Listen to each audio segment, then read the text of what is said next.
Testing 1, 2, 3. Testing, testing.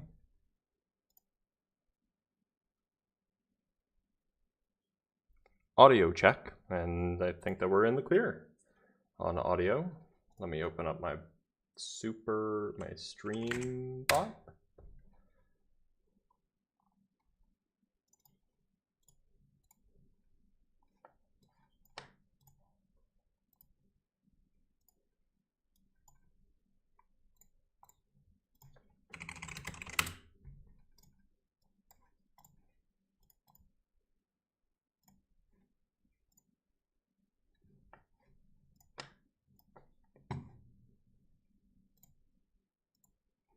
Howdy, howdy. We are just getting started, so please be patient as people filter in.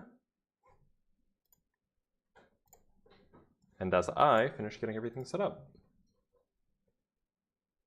Welcome, welcome.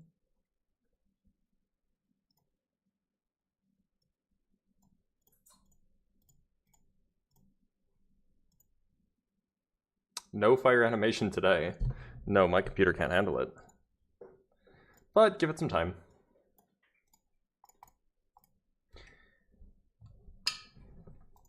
Ivan, you can ask your question in the chat. That's what the chat is for asking questions. How do you convince me to have faith? I don't know, presumably you have an argument of some kind? If you don't have that, then I guess you can't. Explain my existence? Well, when a mommy Blitz and a daddy Blitz love each other very much, they turn off the lights. Just took your organic chem lab test and you're feeling nervous. Can you tell me you can do it? You can do it, AK103. I believe in you. Why are you so cute? Well, thank you.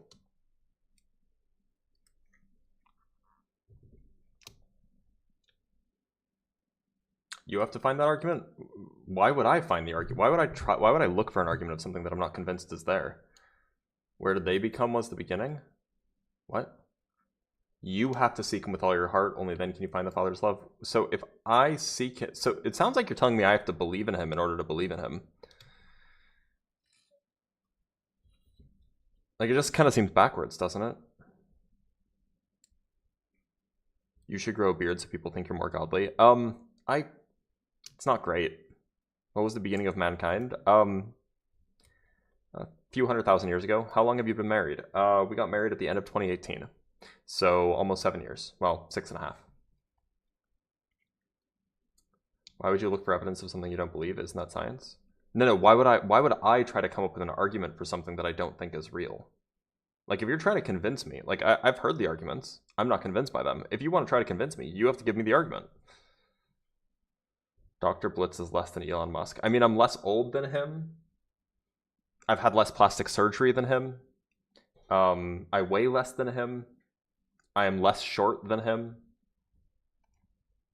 I'm less a lot of things than Elon Musk. That's true.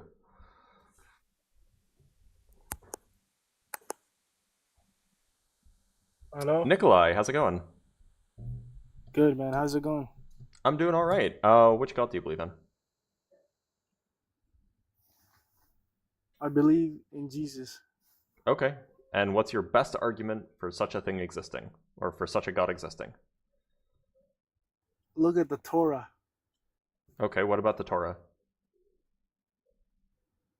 It proves that he's right. His DNA is on the cloth. Jesus's DNA is on which cloth? They found it. I'm not sure. I read a story about it sometime somewhere. So so you have no details? Yeah, but if you look it up and you fact check. Why don't you look it up for me? Okay, hold on. Give me a second. Okay. No, I can't remember it, but I know for a fact I heard something about that. You know, they You know for a fact that you heard something about.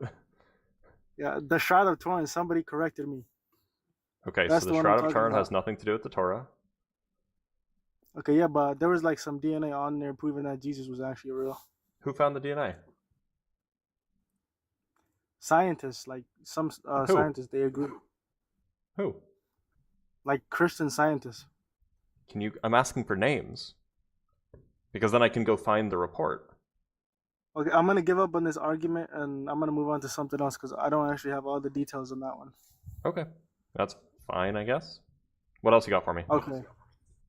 All right. So God is real because a lot of people believe in Him, and what that means is, um, like that has to mean something, right? Because there's billions of No, people it that doesn't have to believe. mean anything. 3,000 years ago, a lot of people thought the Earth was flat. Yeah, that's kind of true. But like, I'm a Christian. I'm not. I'm not a part of the ones that thought the Earth was flat. And there's no. But Those saying that a were lot of like people they believe were something heretics. doesn't They make didn't it even. true. Yeah. Yeah. Okay. I'm gonna give up on that argument. I have another contention. Okay. Okay. So my other contention is that okay, it's just a faith. There's no actual real evidence. It's just faith. People have faith in it. You know.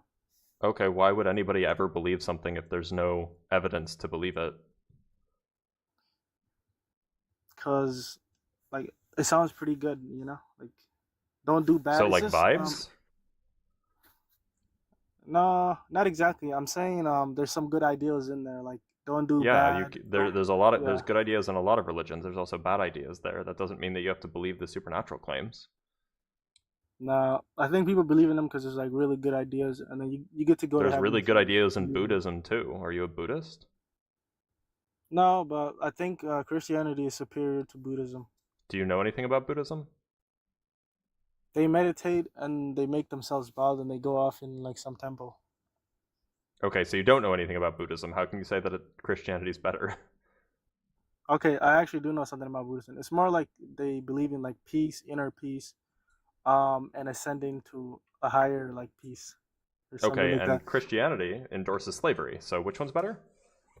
Slavery? No, Jesus Yeah. never said anything about that. No.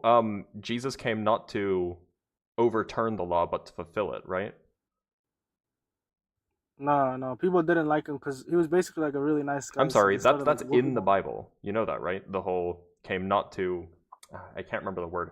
Came not to dismantle the law, but to like Jesus is saying that the laws of the Old Testament of the Hebrew Bible still hold. And in the Hebrew Bible, abolish the law, thank you. Jesus came not to abolish the law, but to fulfill it. And in the Hebrew Bible, slavery is explicitly permitted. And it's like they tell you how to do it properly. Like there's not a Really? word in the Christian Bible that's anti-slavery. I mean, there's like a lot of like Christian categories. There's a lot of different churches. So I don't know. Maybe you subscribe to There's the not a wrong church. single word in the Christian Bible that says slavery is bad. Not a single word. Not in any of them. No. Let me go ahead and Nothing ask ChatGPT on my computer. Let me ask ChatGPT on my computer. Okay, so Okay. what's your claim?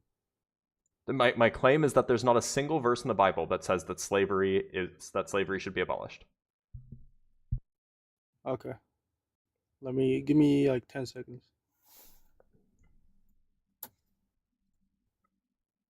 And I guess using ChatGPT on a live is real work, Okay, by the way. so it said that like that's kind of actually true. So there's some basis to your claim. Okay, so you got me there, but I think that wasn't actually God's intention. That was like people editing Sorry, the was the Bible Bible for their own inspired by purposes. God? Some parts of it, but not all of it. That's what I believe. Okay, so the Bible isn't a perfect book. There are flaws in it. So It teaches bad things sometimes. yeah, but those are written by people. So Yeah, the whole God can't Bible is written by necessarily. people. So what? It still No. it still contains and endorses slavery. No. The good parts are written by God, and the bad parts are written by Okay, people. but we were comparing Buddhism and Christianity, and the bad part, the Christianity has slavery. Does Buddhism have slavery? No, I don't think they have slavery. I don't think so either. Yeah, though, but if So you're like a real so it Christian, seems like Buddhism actually has better lessons than Christianity. but if you're like a real Christian, you only take everything as good from the Bible. You don't actually practice. If you're a real Christian, you pick and choose which parts you like. That's what you're telling me. You're just picking and choosing. Yeah, How do you but determine? like, Wait. So do you believe? So So how do you determine which parts are good and which parts are bad? So you look at it and say, you follow consequentialism. So does this hurt a lot of people, or does this Oh, not okay, hurt a lot of so people? so so Even if you you don't don't even get know. your morality from the Bible. No, but that's like generally a good thing that people agree on. Like, don't do a murder, don't do like Okay, bad things, so don't so do. so what do you need the Bible Yeah. for? It has what do you need the Bible for? You already know what's good and what's bad. Well, no, for me, it functions as a basis. That's why I believe Well, in no, Jesus no, it because I doesn't, know. because Like, you don't accept it all. You use some other form of judgment to determine which parts are good and which parts are bad. no, I was just saying that as an example. But like, if you follow the Bible and you do good, you're gonna like go to heaven and stuff. So What if that's you a follow good the thing. Bible and you do slavery? Then you didn't follow the Bible because you But did it something says that that's you bad. can in the Bible. Yeah, but those parts are added by humans How do you know? because during slavery they wanted to like edit it so they could justify what they were Those doing. parts are those parts are older than the United States. Those parts are older than the Roman Empire. Well, they're about as old as the Roman Empire. Yeah. Well, even then they were still doing slavery like way back Yeah. before So like what? So yeah, how do you know that slavery is one of the bad parts? because they wanted to edit it so they could justify it. It That's didn't matter part of what the time it original was. book. No, but like okay, so this is what happened in my opinion. So God sent down like the book and it was like pretty good, and there was a lot of people that were like, I don't I this book is like it's gonna ruin my way of living. Like I gotta have my slaves. So they were like, Okay, do you have any okay, let's evidence for add this, or is different. this just how is just this just the story you tell yourself to explain why your holy book has slavery in it? I mean, there has to be some justification because I don't believe that my God would go ahead and Or do it. maybe the whole thing was written by people, and it was written by people to provide laws and to provide control and to provide societal structure, and it has nothing to do with a god actually existing. Okay, so if it was written by people, why would it contain like so-called myths like God or whatever and divinity and all that stuff? Why do you need People tell I don't know stories. People tell stories all the time.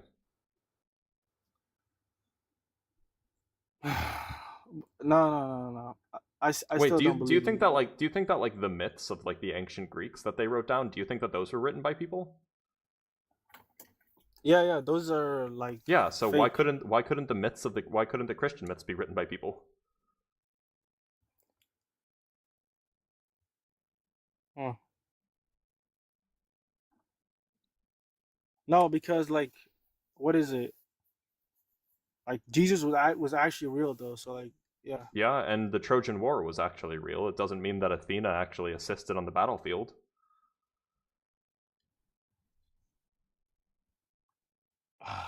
Okay. No, but like,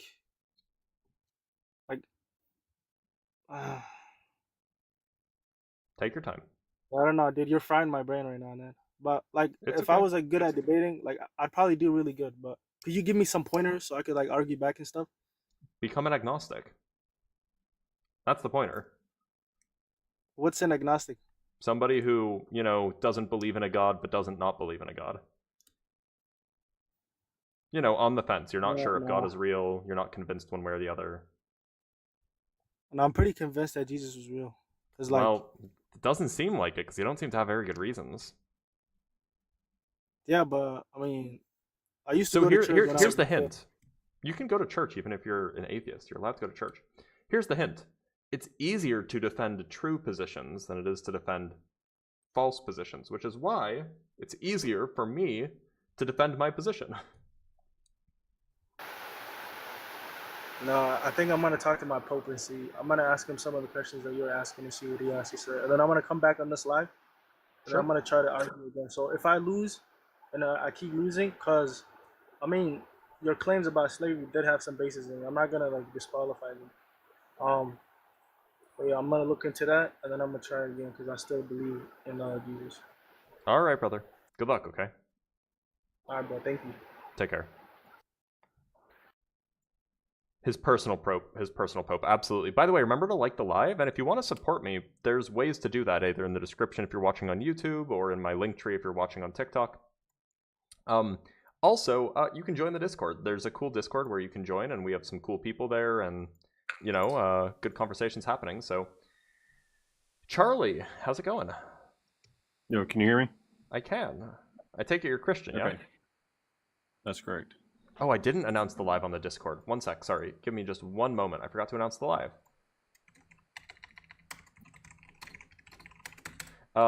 Yeah, so I take it you're Christian. So what's your best argument in favor of a Christian God?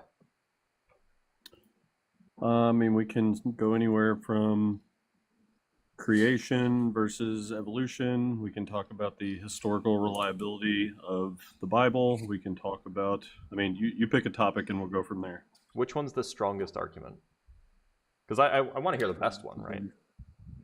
Yeah, I mean, but we can just go ahead and start with the topic that you left off with the person you were just talking to, trying to talk about the Bible, like endorsing slavery and things like that. Like, yes, there are parts of the Old Testament that talk about slavery and things like that, but not just talk about it. It explicitly gives you instructions on how to do it properly.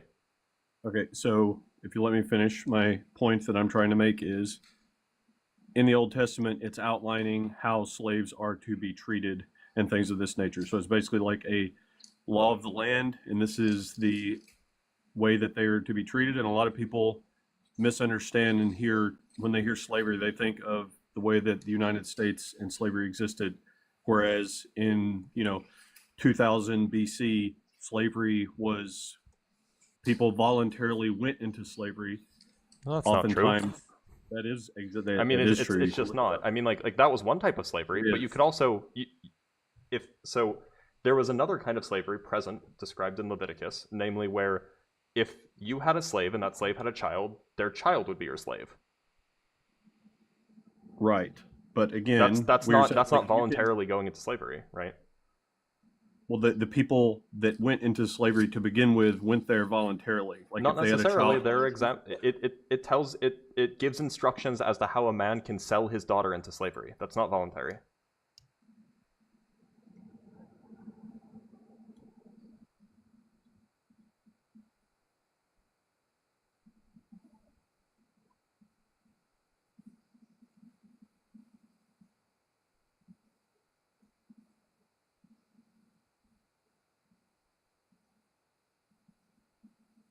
This is a hell of a pregnant pause. What are you like? That was.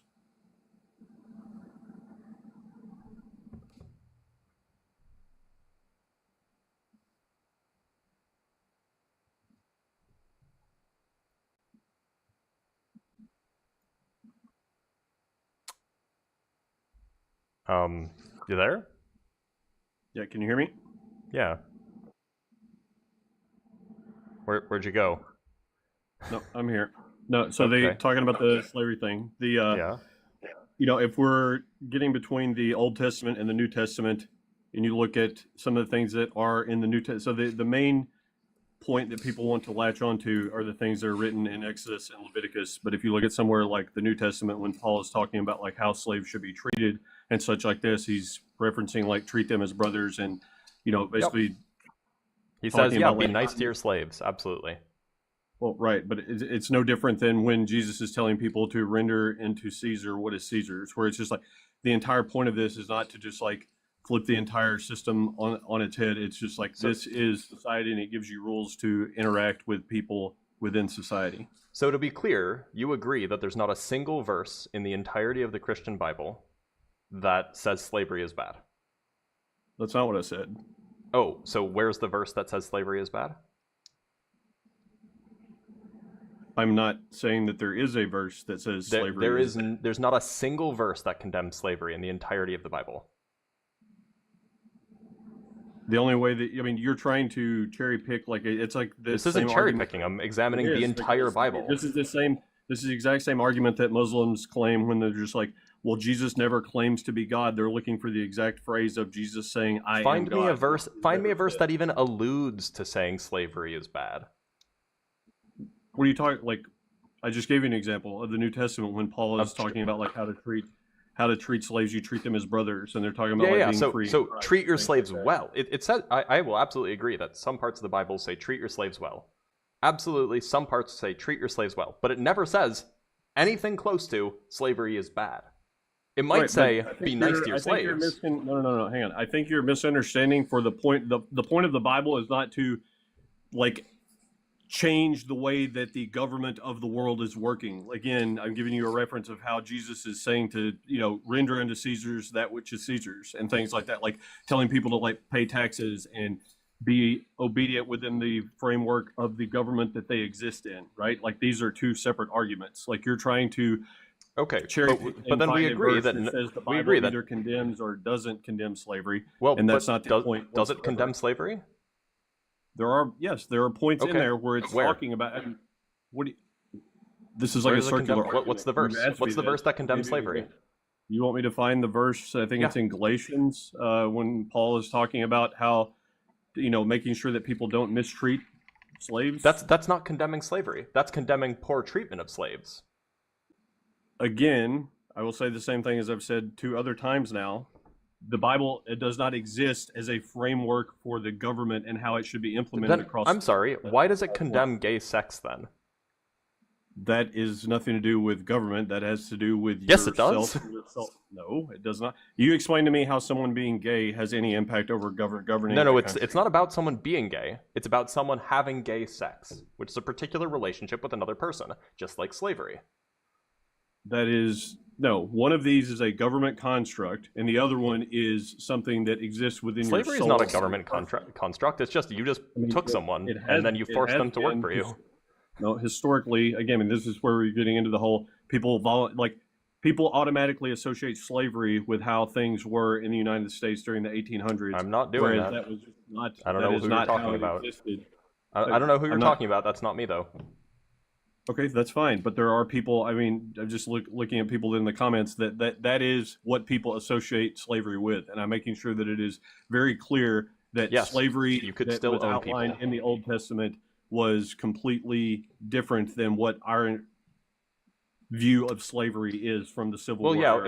it wasn't racial. It was national. It wasn't racially motivated. It was nationally motivated. And again, there were people that went into slavery voluntarily. So those are called indentured servants, not slaves. That they were still classified as slaves. No, there's a different word that's used for it, right? No, there's not. There are points in the Bible. No, it absolutely is.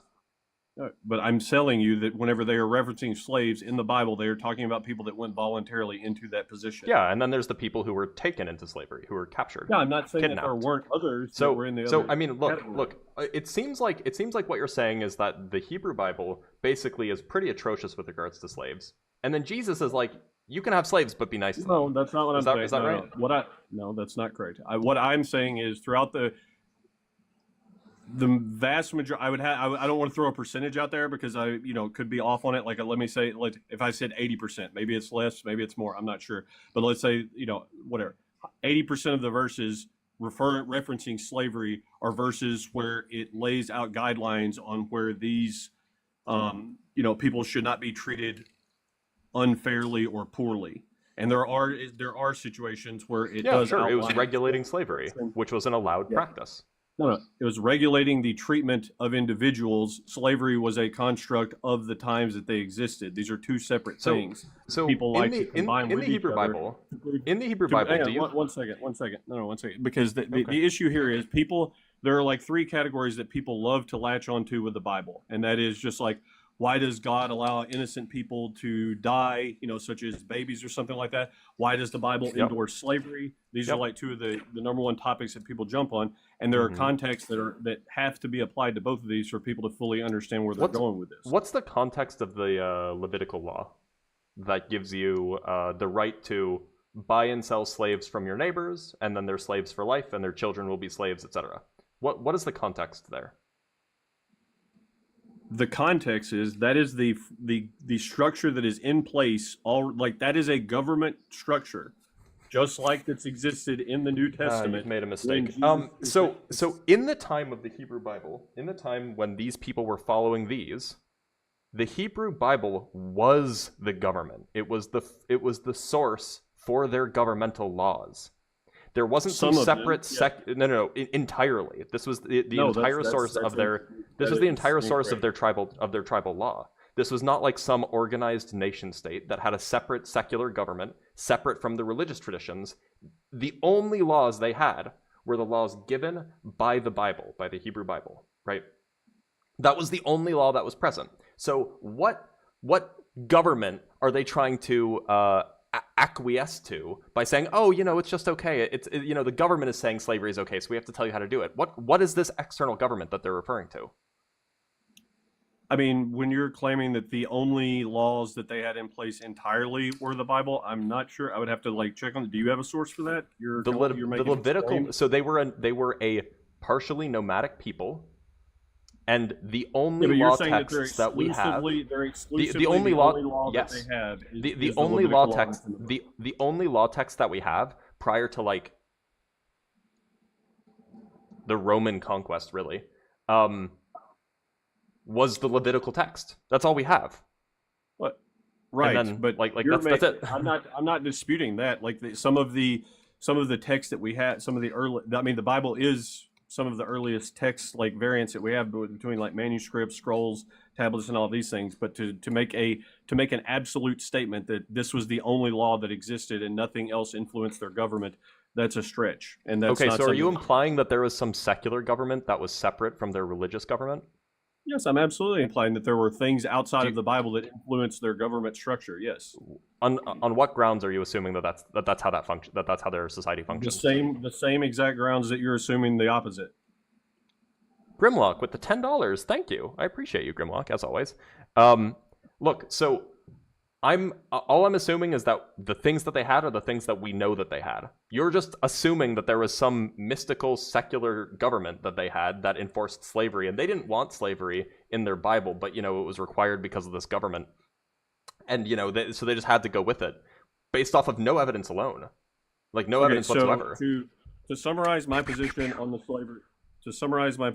slavery thing, again, I will reiterate that the Bible is not basically saying go out and get slaves. This is what you should do. It is giving you guidelines on how to treat the people that are in these situations. Well, it tells you how to buy slaves. It tells you how to buy slaves from your neighbors. Which verse are you referring to when you're saying Yeah, this? Let me pull it up.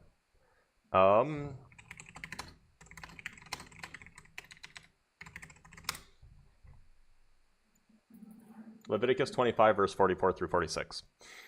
Your male and female slaves are to come from the nations around you. From them you may buy your slaves. You may also buy some of the temporary residents living among you and members of their clans born in your country, and they will become your property. You can bequeath them to your children as inherited property and can make them slaves for life, but you must not rule over your fellow Israelites ruthlessly. Okay, 1 second, I'm pulling this up. You said Leviticus 25 and what? 25, verse 44 through 46. Let's see.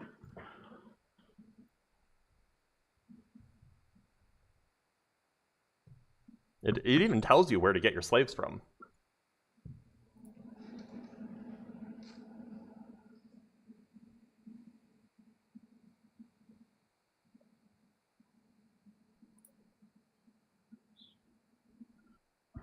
Yeah, give me 30 seconds to read through the verses before and after this. Okay. Find that context.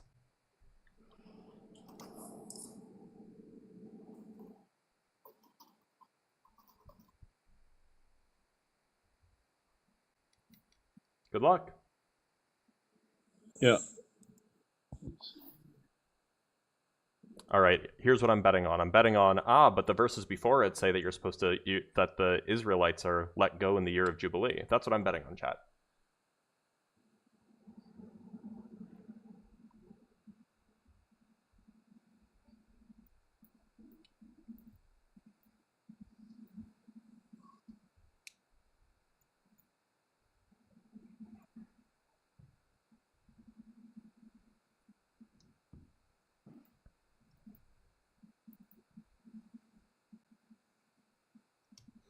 In the meantime, if you guys are watching, make sure to like that live. If you're watching on YouTube, like the live. If you're watching on TikTok, like the live. If we get up to 100k likes on TikTok, I'll put my hair down.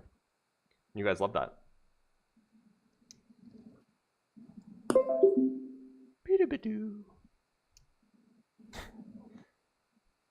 So, have you finished reading the entire chapter yet? I've not finished reading the entire chapter. I'm just trying to make sure I've got the context on this, because one thing that people love to do, as I'm sure you're aware, is find specific verses that fit a narrative and then ignore the greater context of the. So if you just read 39 to 46, you'll get the context. Leviticus is a list of laws.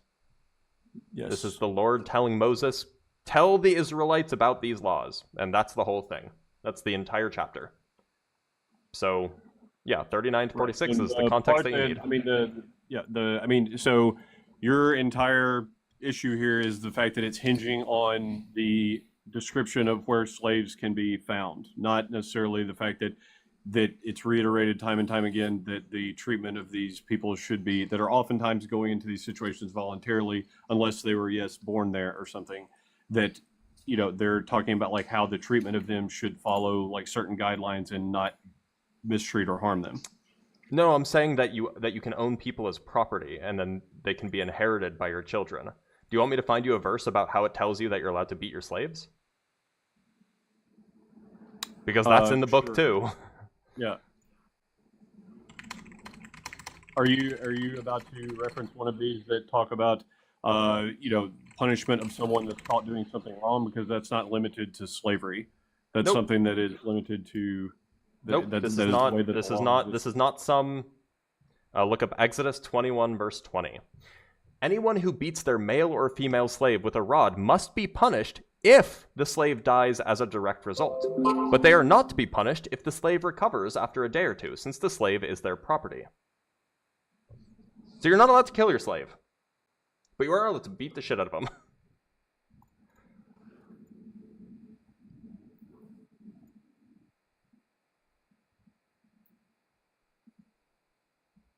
Again, this is just a whole bunch of laws. Yes, I mean, if you're familiar with the Bible, that's essentially what the books of Moses are. I'm aware. So what I'm saying is that there's just not a lot of context here. It's just a list of laws. So you don't have to go read the whole chapter. I mean, I guess you can, but it'll just take a long time.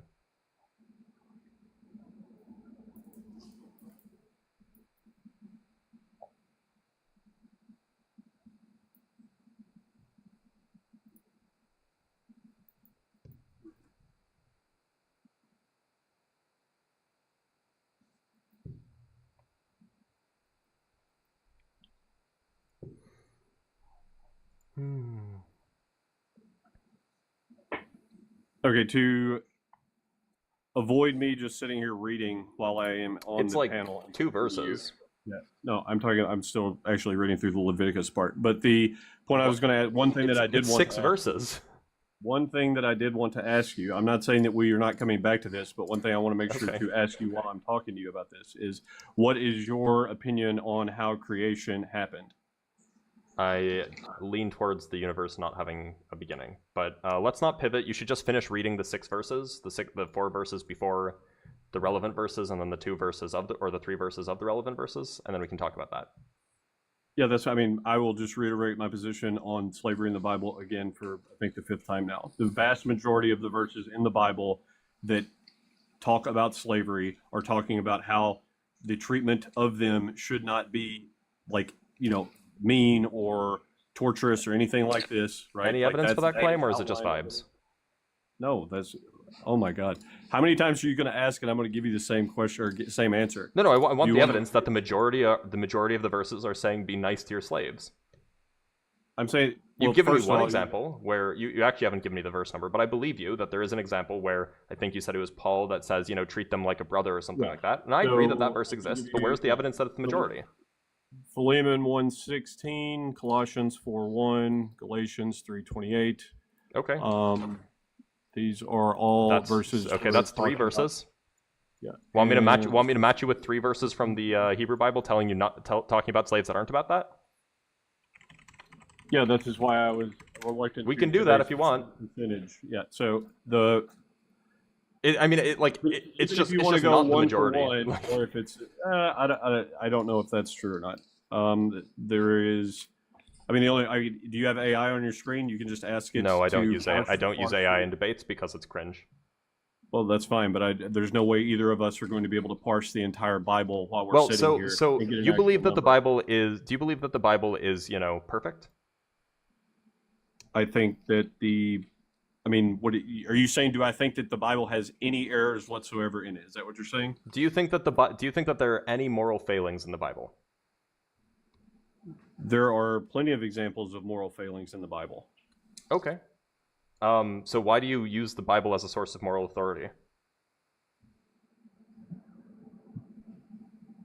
Just because, to make sure you understand what you're saying, like you're saying because the Bible has examples of moral failings, then therefore it should not exist as a moral authority? Is that what you're saying? No, that's not what I'm saying. When I refer to moral failings, I mean that the Bible instructs you to do something immoral, or the Bible condones something immoral. Can you give me an example of the Bible telling someone to do something immoral? Yeah, you can own slaves as property. That's immoral. Okay, Surely other than you your agree. other than your slave verse that I'm going to have to look at. You've been looking at it for 20 minutes. I only need one verse, one example of it condoning something immoral. I'm asking you for something other than this verse about Why? slavery. Because you can't get away from the slavery issue? issue? Can you not find another one? I can find you plenty, but I'm not going to let you pivot. All I need is one. I am asking you for a different verse because I cannot answer that right now, and I'm not going to concede it. Why not? Just read the verse. Confident. Brother, you can't read a single verse and have the full context of what the situation is about. There's literally no context. It's a list of laws. Okay, so can you not? There's no context. This isn't a story where you need to know what people were doing before and after. This is just a list of instructions of what to do and what not to do. Right. There's no context here. Because there's always context to every single verse in any book, not just the Bible. So what this is literally a list. What's the context of a list? The context is the Lord said to Moses at Mount Sinai, speak to the Israelites and say to them, and then it's a list of laws. That's the whole thing. But if somebody gives you a list after prefacing it with important information, do you not agree that the context that the important information is that the important information here is that the Lord said to Moses at Mount Sinai, speak to the Israelites and say to them, and then there's a list. And that list is filled with instructions of what to do and what not to do. That's the entire context of this chapter. Yes, and you're hinging this entire thing on the fact that he is telling them, giving them laws on how to implement slavery. Yes, which is immoral. Presumably you agree. Which again, well, is it are they moving into this position voluntarily? Is there any situation where it is moral to own people as property, in which you can pass on your property to your children as an inheritance? Is that moral in any situation? These people are entering this position voluntarily. Answer the question. I'm saying, but you have to outline the. Is that moral in any situation? In any situation, is that moral? In any situation, the answer is yes. There are situations. Okay, what's the situation where it's moral to own somebody as property and then pass them down as property to your descendants? The United States owns the military as property. So where do you draw the line? Do you understand? They're not. Wait, hold on. They're not slaves. I'm sorry. The military isn't slaves. You can leave the military whenever you want. No, actually, no. One, I'm an 8-year veteran. Two, you cannot just leave the military anywhere, anytime that you want. Yeah, you'll get a dishonorable discharge, but you can leave. That's not how that went. Okay, you can leave slavery. You just get beaten. That's the same concept. A dishonorable discharge doesn't get you beaten. Figuratively, yes, it does, because you were considered a felon. And you don't get beaten when you're a felon.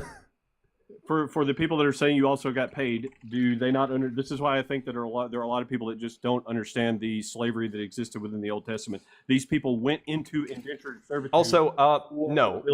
Just to be clear, when you're in the military, you are not government property. It's not true. You are. It's absolutely not true. What's the statute? That is true.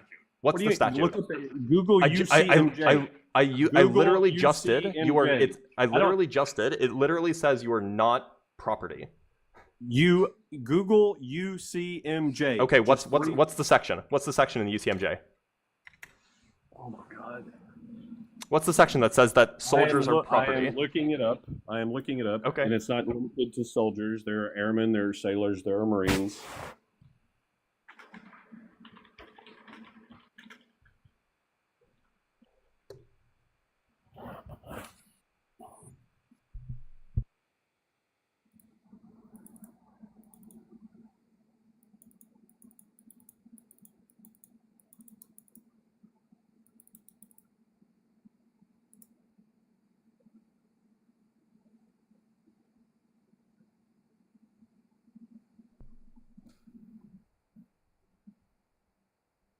Yeah, that's where you get into the, you have a specific number when you were joining. I mean, you're essentially given a Yeah, serial you have a number. serial number. Yeah. Yes. We all have social But security numbers. That are doesn't you make us going to- property. I mean, does it? No, it literally doesn't. Yeah. So I'm still waiting for the UCMJ article.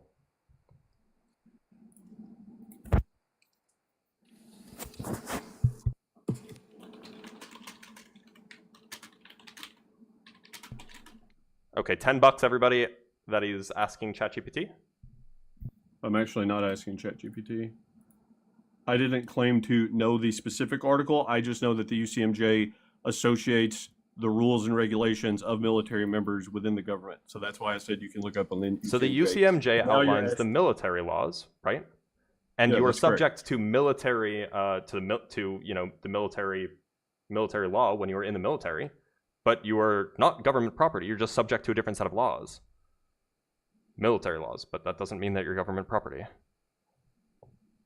That's essentially the same thing as you're making the argument against. But I mean, What? This is turning into like a straw man debate at this point. A straw man? You were the one who brought it up. Yes, I know. I'm saying that we brought up the military thing, and it's pivoting to this now instead of the original topic. Yeah, okay, so the original topic is that you said that there are situations in which it's okay to own someone as property. Yes, when they willingly go into the position. That's correct. And they can be that can be inherited, and they're allowed to beat you. Like was mentioned earlier, the discipline of people is not limited to any specific. They're allowed to beat you so bad that as long as you don't die within 2 days, it's fine. Also, nowhere in Leviticus 25 does it say, Leviticus 25, 40 through 44 through 46, does it say anything about people being willing. That's only in reference to Israelites who sell themselves, but they're not. But Leviticus 25, 44 through 46 is not referring to Israelites.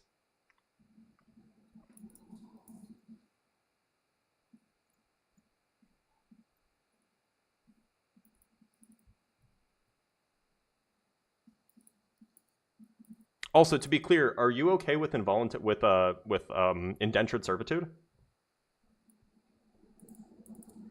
I mean, if we're comparing the culture now compared to then, that's apples and oranges.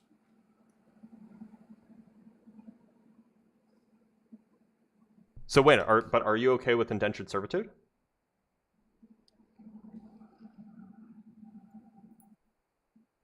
You didn't answer my question. Are you asking? Are you talking about now? In any context, are you okay with indentured servitude in any context?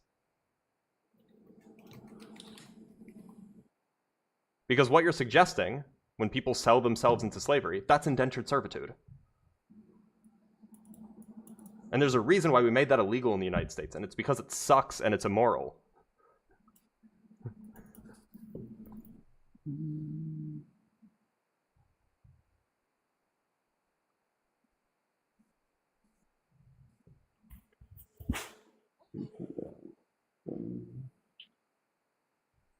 We got a pausing Perry over here.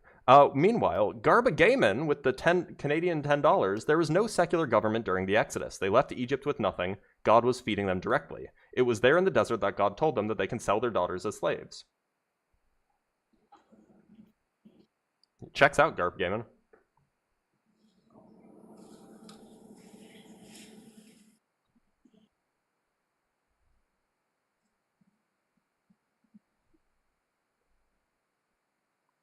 Res Instance with the $10. Slavery is bad, MK. Slavery is bad, MK. I agree. Is that 10 Australian dollars? So you done reading Leviticus 25 to 44 through 46 yet?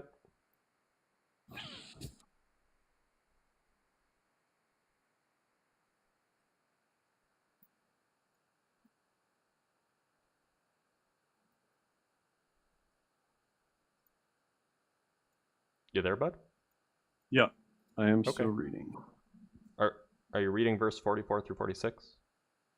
Yes, I'm actually reading some of the commentaries that people have about Leviticus. For the sake of keeping this going, if you're wanting me to say that yes, I agree that slavery is a bad thing. That's a pretty obvious statement, and I will admit to needing to do more research about how this is written in Leviticus. Okay. Also, make sure to look at Exodus 21, verse 25. This is the verse 21, or Exodus 21, verse 20. Sorry. Okay. 20 through So 21, because that also that explains how much you're allowed to beat up your slaves. Yeah, but again, I mean, you're to get. I mean, I think that's an easier thing to navigate than the other part that you're bringing up in Leviticus, because when it's talking about like the outlines of like disciplinary actions against someone, that is not restricted to just slaves as people. These aren't disciplinary actions. They are. No. They're explicitly not. It just says anyone who beats their male or female slave. Yeah, you don't just randomly. You can. You're allowed to. Where does it say that? Where does it say you can do that for no reason? The point is it doesn't forbid it. So you're allowed to. That's how laws work. If a law doesn't forbid something, then you're allowed to do the thing. Okay, so to keep from getting down another rabbit hole on the slavery topic, like I said, that is something that I will concede that I am needing to do more research on to be able to answer some of the questions. I did want to we can ask move you on to a different something. topic if you want. Yeah. So creation. What is your answer to how the Earth and everything was formed? Earth formed via gravity, and I'm not sure if the universe had a beginning to begin with. Garbagamon with the $5 Canadian. Thank you. So do you think, I mean, like, no matter what kind of religious stance that you have or anything like that, if you trace things back far enough, you're going to have to concede the fact that that something had to come from nothing. No, I don't hold that position. So how do you think something existed? I think I lean towards the universe having always existed. Well, right, but something had to come from nothing. No, if the universe always existed, then there was never nothing. So if that's your position, then how can you explain how finely tuned and intricate everything is? And that's not even getting into the moral arguments of like love, hate, consciousness and things like this. Like, I mean, it feels like such an outlandish thing, even from a mathematical standpoint, to think that all of this just existed without design. Okay, so do you want to bring up a specific thing? Because you brought up a lot of things. So is there a specific piece that you want to talk about? You take your pick out of anything that was just mentioned. Whichever one. You brought up fine tuning. What do you have to do with what's your fine tuning argument?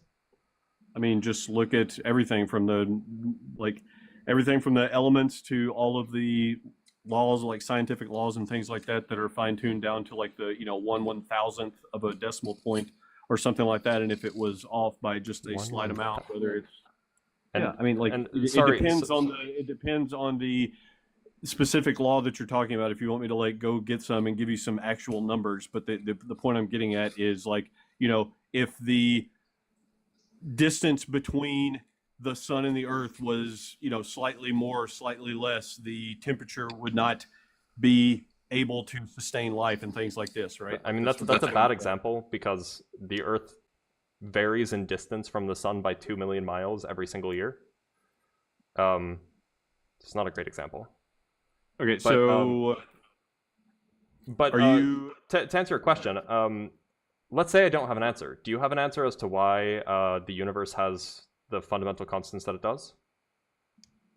Well, yeah, I mean, I think that's just direct evidence. The way that I look at it is just in terms of math, because for all of this to be random is statistically... Sorry, I'm asking what your explanation is, not why you think my explanation is bad.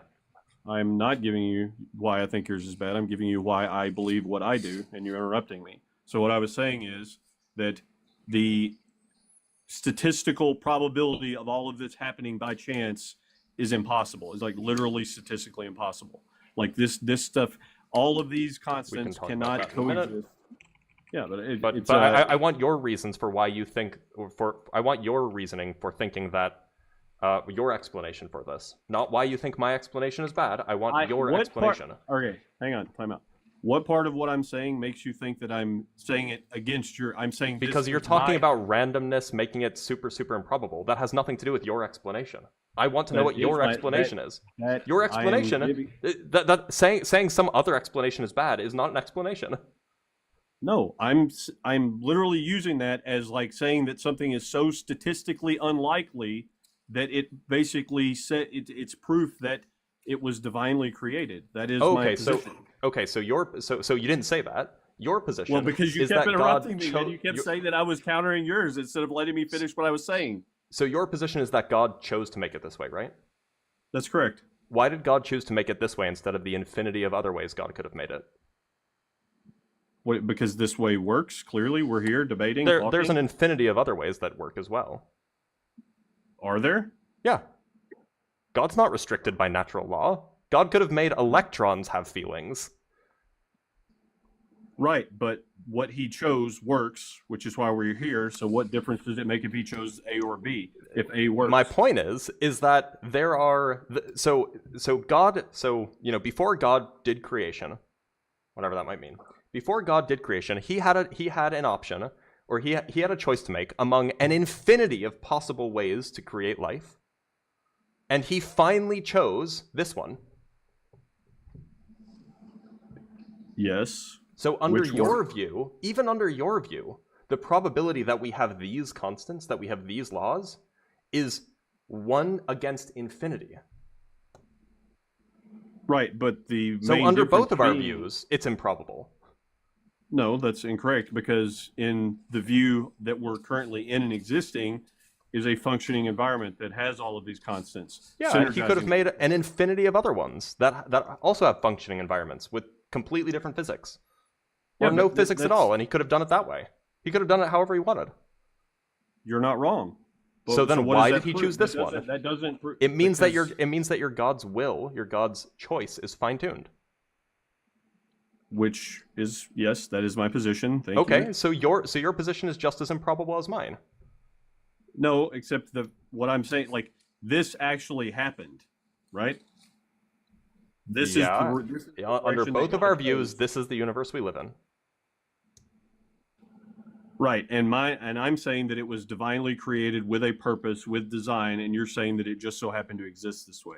Yeah, but the purpose was randomly chosen. It was wildly improbable. It's chosen with intelligent design. Right, so why did he choose this one over any other one? Because it works. They all work. Right. So why did he choose this one? Because that's what he chose. Okay, so is there a reason?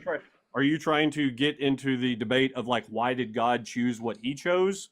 In which case, no one is. Is there? Oh, so you don't have a justification as to why our constants are what they are? No, I do. I'm telling you that is what God chose them and assigned them to be. No, but there's no explanation for why he chose that.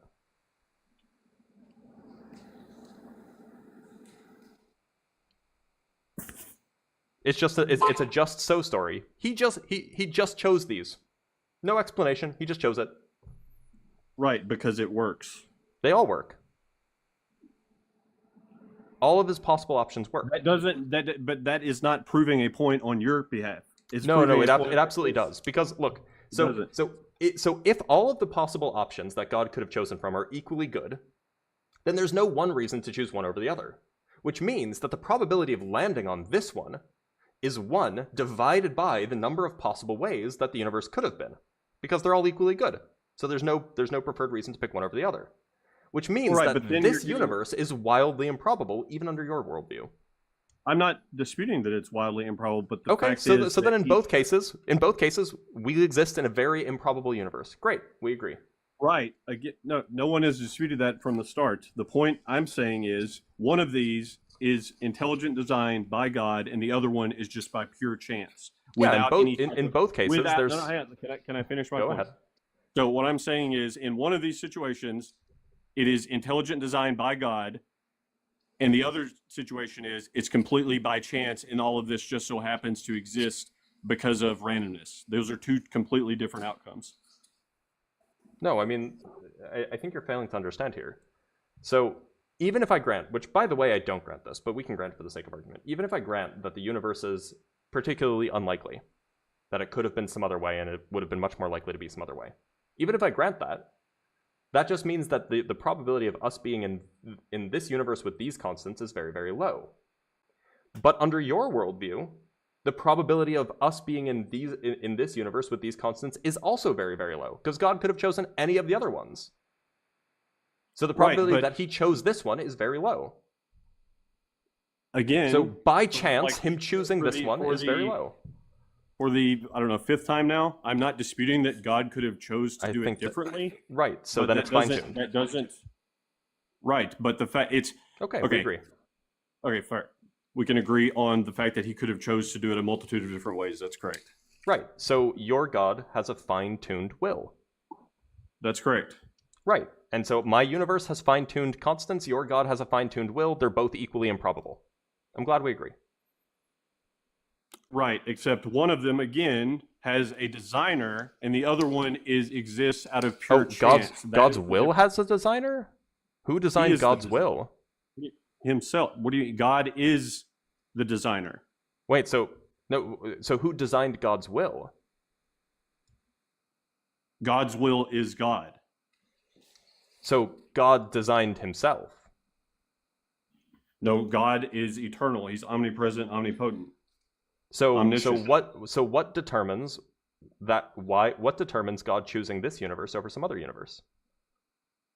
Is it God's will? This can be simplified by saying, again, like I brought it back to it earlier, if you trace things back far enough, something had to begin from nothing. No, that's not my view. No, but I'm trying to say what I'm saying here. So if you can let me finish, then you can respond to my point. Okay, but don't straw man me. I'm not. I'm going back to what we were talking about. I'm just warning you. Just don't do it in the future. Right. So go ahead. Anyways, so at some point, something had to come from nothing. Your stance was it just existed, and it's always existed. And my point is that God exists outside of time, space, and matter. So, and then you're talking about like God's will being separate from God, but God is part of the triune, which is God, the Holy Spirit, and Christ, Jesus, or whatever. However you want to spin it. Like I know people get into like a whole debate over the Trinity and things like that. But I'm saying that these things, one of these has intelligent design behind it, and the other one is pure chance. And I'm on the side of the intelligent design and God existing outside of time, space, and matter. And you're on the side of this stuff just existing for no specific reason other than it exists. By the way, that's not my position. So that wasn't strong. All right, fair. My position is not that it was pure trance. My position is also not that there is some beginning, that something has to come from nothing. My position is one that's rather agnostic. I think that there are a few plausible explanations as to why the universe is the way it is, neither of which require God, by the way. But the point still stands. Even if we grant, which again, not my actual position, but even if we grant that our universe just that I believe that the universe is just this way because of chance, that doesn't get you out of the problem that you have a fine-tuning problem too. You have the exact same issue I do. Except I don't. You're just not understanding the argument. You're just not understanding the argument. That's fine. I am understanding the argument. You are just refusing to understand that. Maybe I'll simplify this. To clarify what I think your argument is you're saying that because God created things the way that he did, instead of the infinite amount of other possibilities, that it's equal in terms of chance compared to the one that just exists randomly.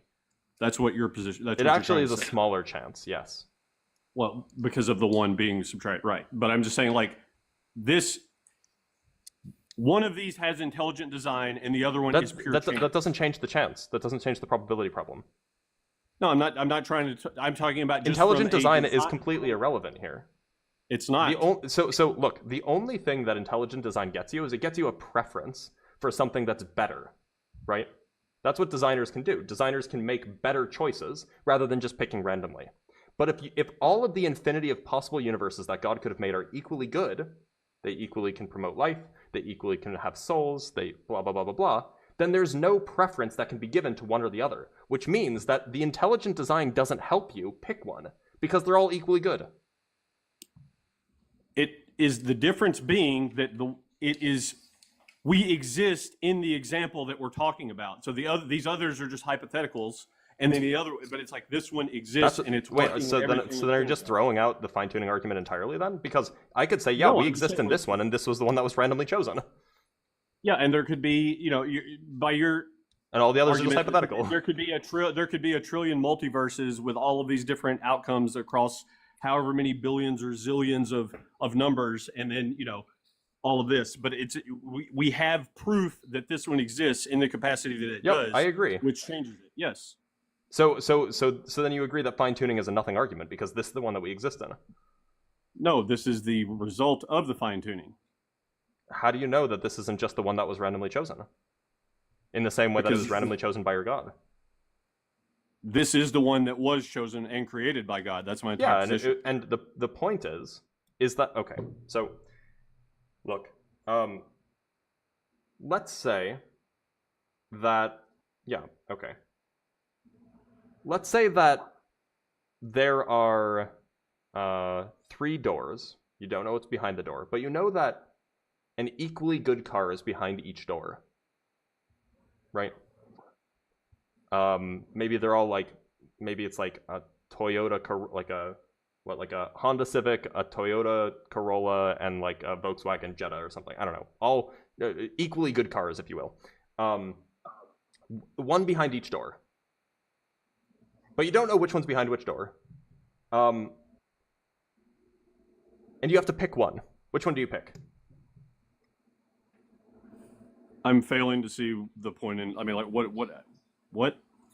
Okay, there's 3 equally good cars behind the doors. There's 3 doors in front of you. They're all closed.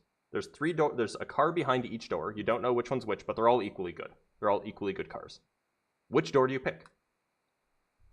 Yeah, but okay, in this parallel that you're trying to draw, for me to answer this question in comparison to the argument that we're having, I would have to have the insight and understanding that God possesses to be able to answer that question. What you know is that they're all equally good cars.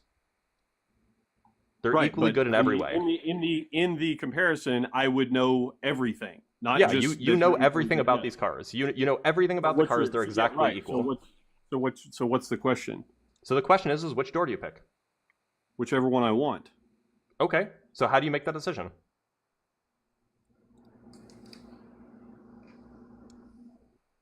You're trying to understand and speak like you are able to process things in the way that God processes them. This seems like we're talking about somebody that is you are though, because you're talking about like the person that created. I'm just asking you. I'm just asking you how you make a decision about picking a car. No, because exactly. You're trying to turn this from how would God perceive. Oh, are you a mind reader? Option.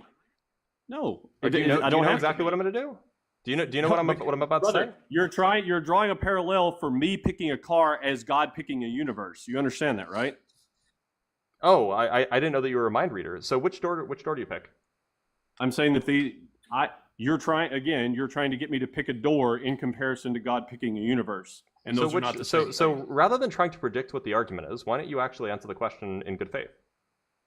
I just did answer it. You were trying to make me. You didn't answer the question. How do you decide which one to pick? Are you telling me that you are not drawing? You need some sort of answer.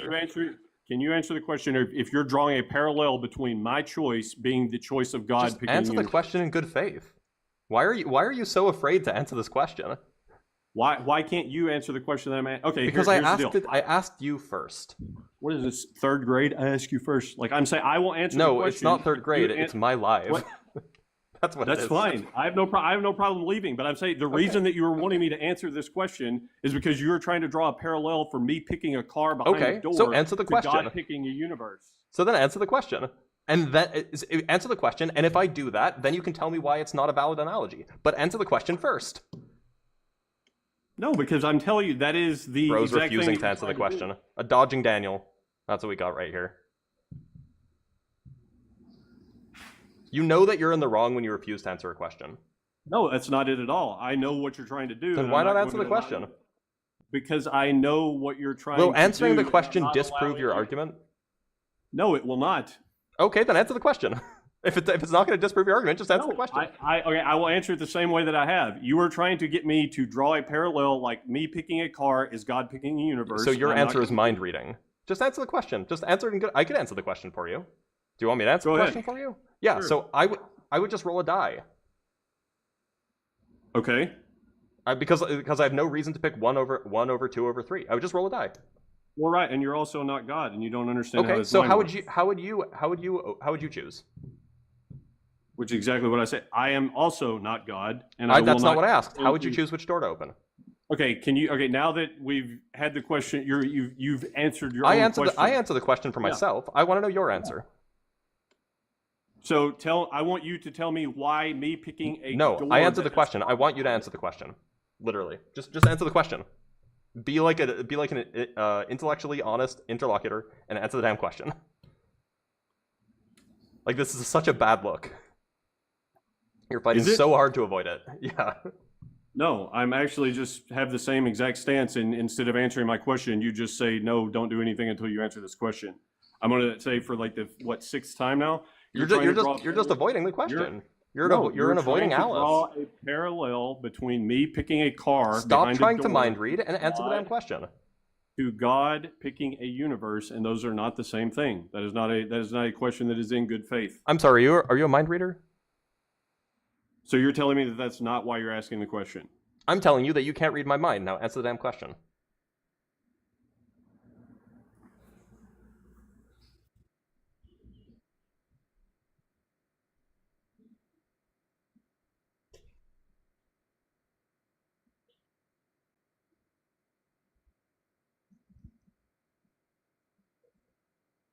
We can sit here however long you want. Okay. I'll just wait for you to answer the question. No, that's not. It's your live, bro. You're losing viewers. I'll set you on the charger. Good luck with that. All right. Thanks for being here, Charlie. Most intellectually honest Christian, by the way. Bro got stomped on the slavery debate, and then he shifted over to fine-tuning, and he couldn't even acknowledge that sometimes when all the options are equally good, you have to pick randomly. Like, actually dog shit argument.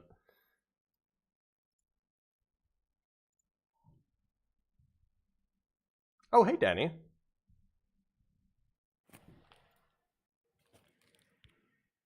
Esto, how's it going? You there, Esto? Okay, Esto just left. Radio Spencer, I'm glad that you found me through Justin. That's awesome. Yeah, he was a dishonest Daryl.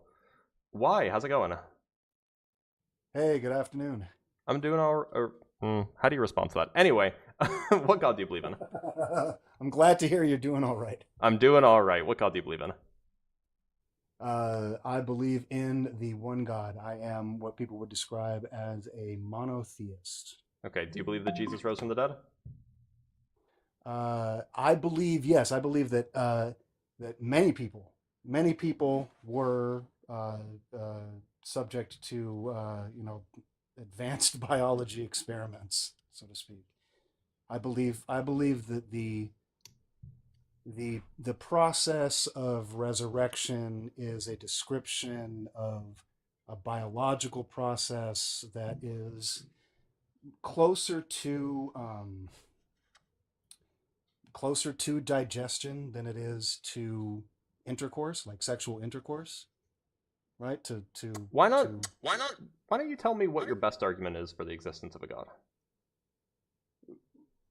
Well, my best argument for the existence of God is that it's something that you can look for and notice consistently throughout the course of your life. Okay, so do you know what an argument is? I suppose you'll have to explain it because perhaps my primitive vocabulary is so an argument is a list of premises from which you can deduce a conclusion. A list of premises. So a list of statements. So if you try to communicate with God or test the premises that are explained within the religious texts, you will confirm that God exists. I'm not going to go at length and recreate a list of premises. So a good example of an argument is something like premise 1, all men are mortal. Premise 2, I am a man, and so I can deduce from that a conclusion. I am mortal. That's an argument. It's the kind of thing I'm looking for from you. Well, Maybe more complicated, but something like that. Look, we're talking about the subject of resurrection here, right? We're talking. I about was the just subject- asking. I was asking for an argument for the existence of God. I asked you about the resurrection thing because Christians tend to be very, very evasive when you ask them what their religion is. That's all. I'm sorry. Do you assume I'm a Christian? No, it's just when you said that you're a monotheist, I asked you whether you believe Jesus was resurrected, because sometimes people will claim to be monotheists, and then they're actually just a Christian. I'm not assuming you're a Christian. I just asked that question to check whether you are or not. I see. But now I just want an argument for the existence of God. Mike questions everything with $5. Thank you. An argument for the existence of God, and by argument you mean a list of premises that you again. Would you again go through the criteria? Yeah. here? So it's a list of premises from which you can deduce a conclusion. Preferably, the conclusion would be something like God exists. Okay, and let me elaborate on my previous answer, right? Which is that the religious texts themselves contain these list of premises, right? So an example of one of the premises that's presented by the religious texts would be that God neither begets nor is begotten, right? Which you are a subscriber to. That presupposes the existence of God. Well, hold on a sec. You were speaking before about not believing that the universe was ever created, that it always existed, right? Yes, I lean that way. So if a religious text describes God the same way that hang on a sec. Sorry, I have a noisy roommate and I have a dissociative disorder. Give me a second. Mike questions everything with $5. It surprises no one that theists are stubbornly ignorant of rational discourse. Refuse to answer questions they know will expose their rationality. Yeah, that's really frustrating, isn't it? I'm just trying to articulate my thought here. Sorry, I was just reading a super chat while you were AFK. But look, if it sounds like I just want an argument. I've moved ahead. I've moved a little bit ahead in my description of God, right? I just want an argument. That's all.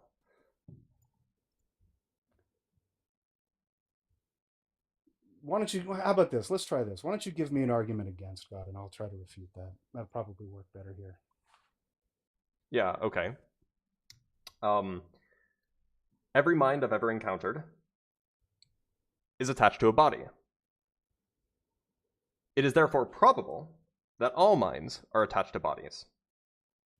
If God exists, God's mind is not attached to a body. Therefore, it is not probable that God exists. I would say that God's mind is necessarily attached to a body because God, Jesus Christ, man, sorry, I have the noisiest fucking neighbor. God, oh my God. Sorry, you know what? I literally cannot fucking think. I have to move into a different fucking room. Holy shit. If you don't like one of the premises, that's fine. No, that's not the problem. I literally, imagine if you were trying to argue with someone, do you agree with all of the premises? The stupidest person in the world tapping you on the shoulder. Give me a second. No, I understand that. I'm just asking you, do you agree with all of the premises? No. Okay, so the premise that God doesn't exist is that a mind is attached to a body, right? Yes. So if you don't agree with one of the premises, that's fine. But then you have to tell me which premise you don't agree with. I agree with the premise that minds are attached to bodies, although I disagree. So then you believe that God has a body? I disagree with the simple description of a body. So then when I say body, I mean a physical thing composed of physical stuff. And although I'm not a Christian per se. When I say body, I mean a physical thing made of physical stuff. Yeah, like most of the universe, right? Right. So are you suggesting that God has a body? Is made of physical stuff, all interacting with each other. Yes. And is it your position that God has a physical body? Everything that is created physically could be described as God's physical body. So are you saying that God is everything? I would say more accurately that everything is God. Okay. So you would say you're a pantheist of some kind? No, I'm a monotheist. No, that makes But I if believe everything is that I God, that makes believe, you a pantheist. but I believe. I'm sorry. That makes you a pantheist. That everything is God. No. Everything is God by virtue of having been created by it. I mean, See, I'm a monotheist. I created I'm a computer, but I'm monotheist. not the computer, and the I'm a computer is mono. not me. I would disagree slightly, but the by saying I'm a monotheist, that's inclusive of Christian ideology, Christian principles. You understand? So when I talk about the body of God, I'm not going to describe it as something other than the entirety of the creation, which is the self, right? If you want to frame it within kind of a biological framework for people to understand, that's probably a more Yes, let's say effective way to that describe every it than, let's say for that example, every describing mind the has been curvature, attached to a the life cycle of the biological curvature of brain. space-time. How about that? Say again. Okay, I'll change one of my premises that every mind has been attached to a biological brain. Okay. So, do you believe that God's mind is attached to a single biological brain? No. Okay, then God's mind is attached to every single biological brain process, both biological, chemical, physical. So which premise do you disagree with? Physical. So I've amended the premises so that instead of saying all minds are attached to bodies, now it is every mind is attached to a single biological brain. Well, no. Well, in a way of speaking, right? If you want to consider the size of, if you want to consider everything that is alive in the universe, right, to be a single organism. I don't want to do that. Well, then you might have a tough time understanding the concept of God because it's such a big concept. I don't even know what your concept of God is. Well, that's what I've been trying to explain. You asked me for an argument that God doesn't exist, but it's hard to argue against your version of God if you don't even tell me what your God is. Well, it's not something that can be described succinctly, or else people wouldn't spend so much time trying to describe it. All right, then if you can't give me a good description, I'm not interested. Sorry, I just don't care. Like, I want to talk to people who have a well-defined notion of God. Anyway, remember to like the live, and if you want to support, there's plenty of ways to do that, whether it's by liking the live, whether it's by joining the Discord, whether it's by supporting me financially. Like, any of these multitude of ways, you can support me.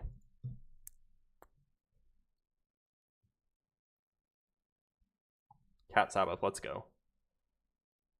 Susie, how's it going?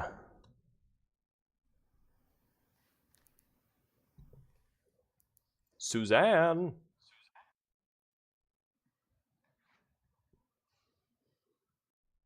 Susie. Okay, off we go. Off she goes. Let's talk to... Is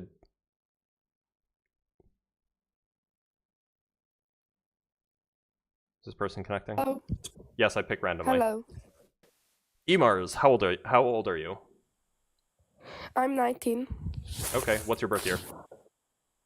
2006. Okay, and what God do you believe in? I believe in Jesus Christ. Okay, and what is your best argument for your God being real? Okay, so how do you explain the creation of the universe?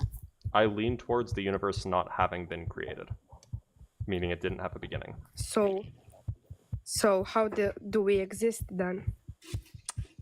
We exist in the universe that has always existed. Oh, so it has to be created by something or someone. How do you explain that? Why does it have to be created by something or someone? Why couldn't it have just always existed?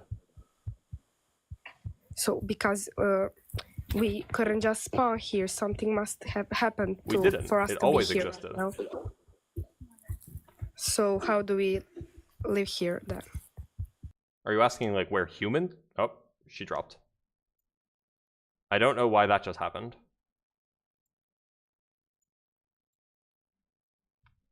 I didn't hear the pounding. I'm surprised that you guys were.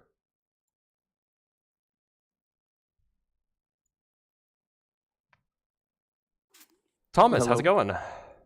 Dude, I'm amazing. How are you, brother? I'm doing all right. What God do you believe in? Um, so I believe in Yahweh, God. I like Are you that. are you I like Christian? that. Yes. Okay. Okay. Yeah. I even hate. I guess I definitely want to err on the side of caution and just outright saying I'm a Christian for the sole purpose of, boy, I'm not a great representation of what Christianity is. Look, I'm not going to judge other Christians because of you.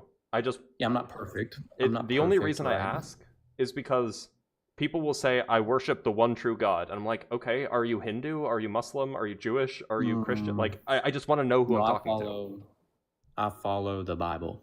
to. Okay, so Thomas, what is your best argument for the Christian God being real? So I mean, I've been sitting in this live for a little bit, and I don't have an argument because I can't argue if that to say, it's no different than arguing that like a tree is a tree, or like the color green is green. Bear with me. You gotta. So then why do you want to come up? Well, to just kind of, I like that fella when he said, all right, what's your argument that there is no God? Yeah, okay. So I gave one. What did you think of it? What's another one? I mean, that's the one that convinced me originally. It's still very convincing to me. Can you restate it? Yeah. So, in my experience, every mind I've ever encountered is attached to a singular biological brain. It is therefore probable that all minds are attached to singular biological brains. If God exists, God's mind is not attached to a singular biological brain. Therefore, it is improbable that God exists. Yeah, so you're basing a existence of something by a physical realm, right? It's an inductive argument. So how do you know the wind exists? What does that have to do with the argument that I gave? The wind, because you're just to clarify, you're saying that because God isn't attached to a physical brain, it disproves his existence. No, it just makes his existence highly improbable. Because it's not attached to something physical. Right, based on induction. Based on induction. Based on, what do you mean by induction? Induction is the process of taking a whole bunch of experiences and using that to make a probabilistic general statement. So things like, I've never seen a car fly, therefore it is improbable that any cars fly. Okay. It's that kind of argument. It's a probabilistic argument. It's not like definitive, but it's a probabilistic argument. Right. It's still, there's no, what's a probable argument then? I don't understand. Okay, what give are you asking a for? more definitive argument for why God doesn't exist. I gave you one of the major reasons why I'm convinced that God doesn't exist.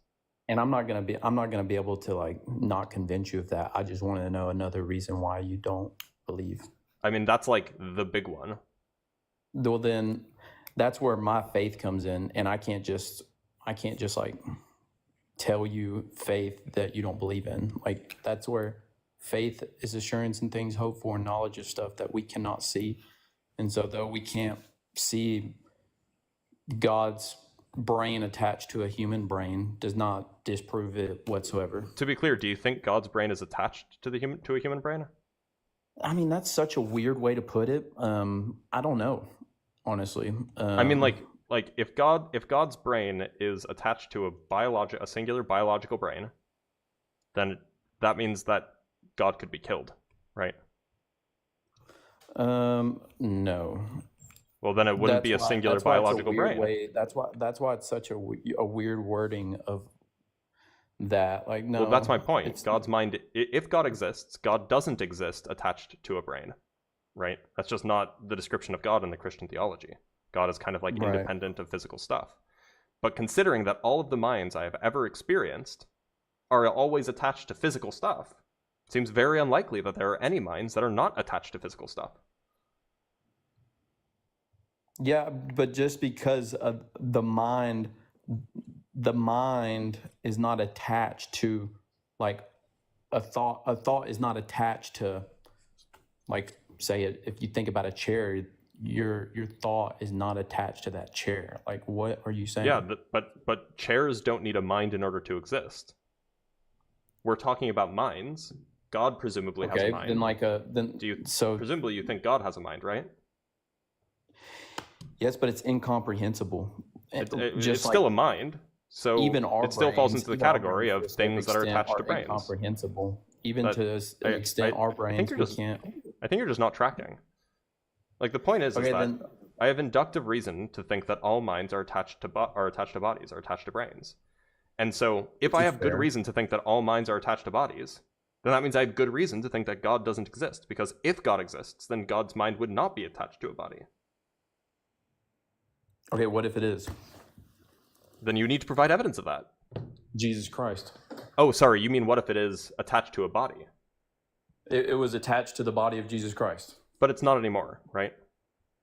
Well, Jesus is coming back, so then it will be. But is it currently attached to a body? It could be, for sure. It could. Where? Who?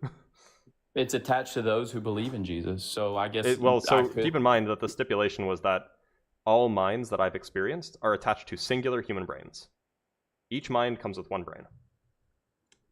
Okay, that's where I can't, and no one can put God into like a singular person besides Christ because himself. under your theology, God does not exist in a human brain. At least not anymore. Okay, then I'm going to just side on the fact that, yes, God does actually exist in all physical brains. The fact that God is coming out of your mouth right now, that's irrelevant for the argument, that it's right? attached to your brain. The argument is that it is probable that all minds are attached to a singular biological brain. So each mind is attached to exactly one brain. And so if you're trying to say that God is attached to many brains, then I have no reason to think that that's plausible. Because all of my experience says that minds are only attached to a single brain. What's your name? You can call me Blitz. So Blitz, you're not attached to a brain. Yeah, I am. Says who? You're talking to me. I can talk to God. And I mean, like, says who? Says me. I'm the person, I'm the mind that you're talking to. Okay, God, then God says are you God? Same exact thing. No, I'm saying God says that exact same thing. Wait, so you don't even agree that all minds all minds that we experience on an everyday experience are attached to brains? You don't even agree with that? No, I agree, and I'm saying your logical fallacy, you're disregarding the fact that God speaks for himself and that he can exist in that, like, he does exist, and the fact that we're even so which premise do you disagree with? That.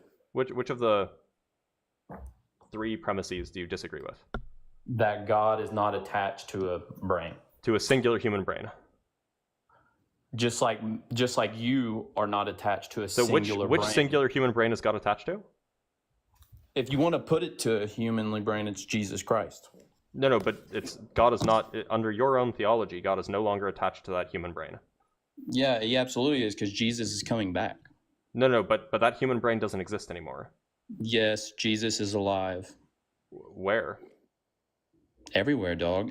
That's where faith comes in. So look, a physical biological human brain is like a 3-pound mass of organic matter. Where is that 3-pound mass of organic matter?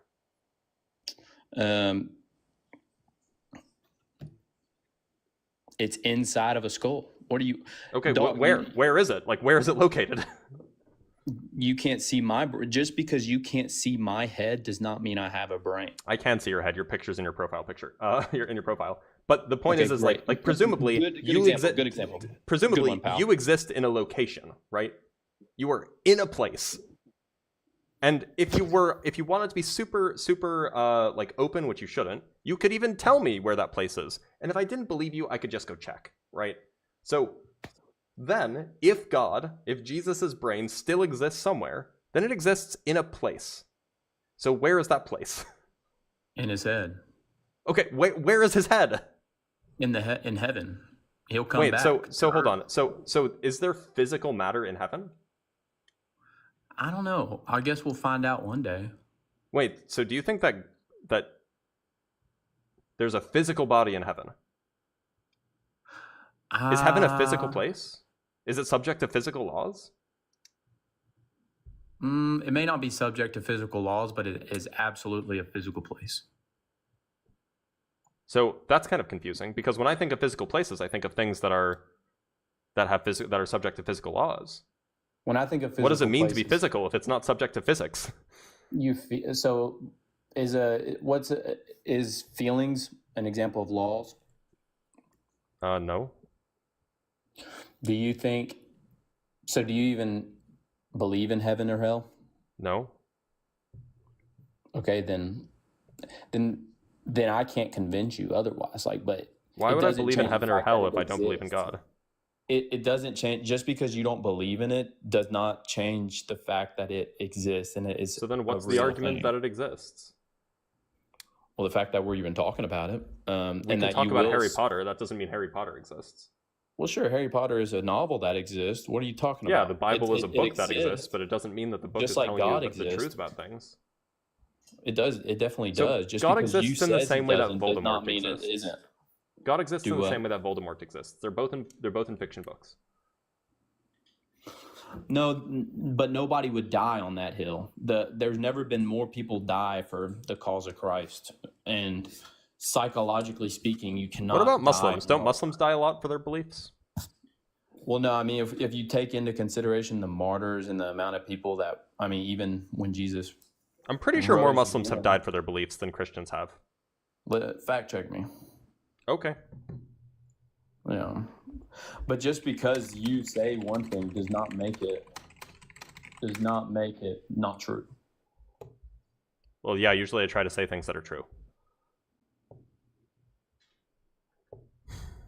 All right, so let's look at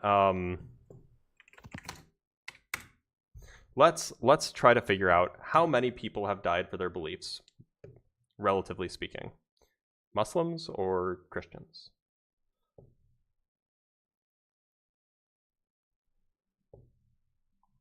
Okay, so oh, where'd he go?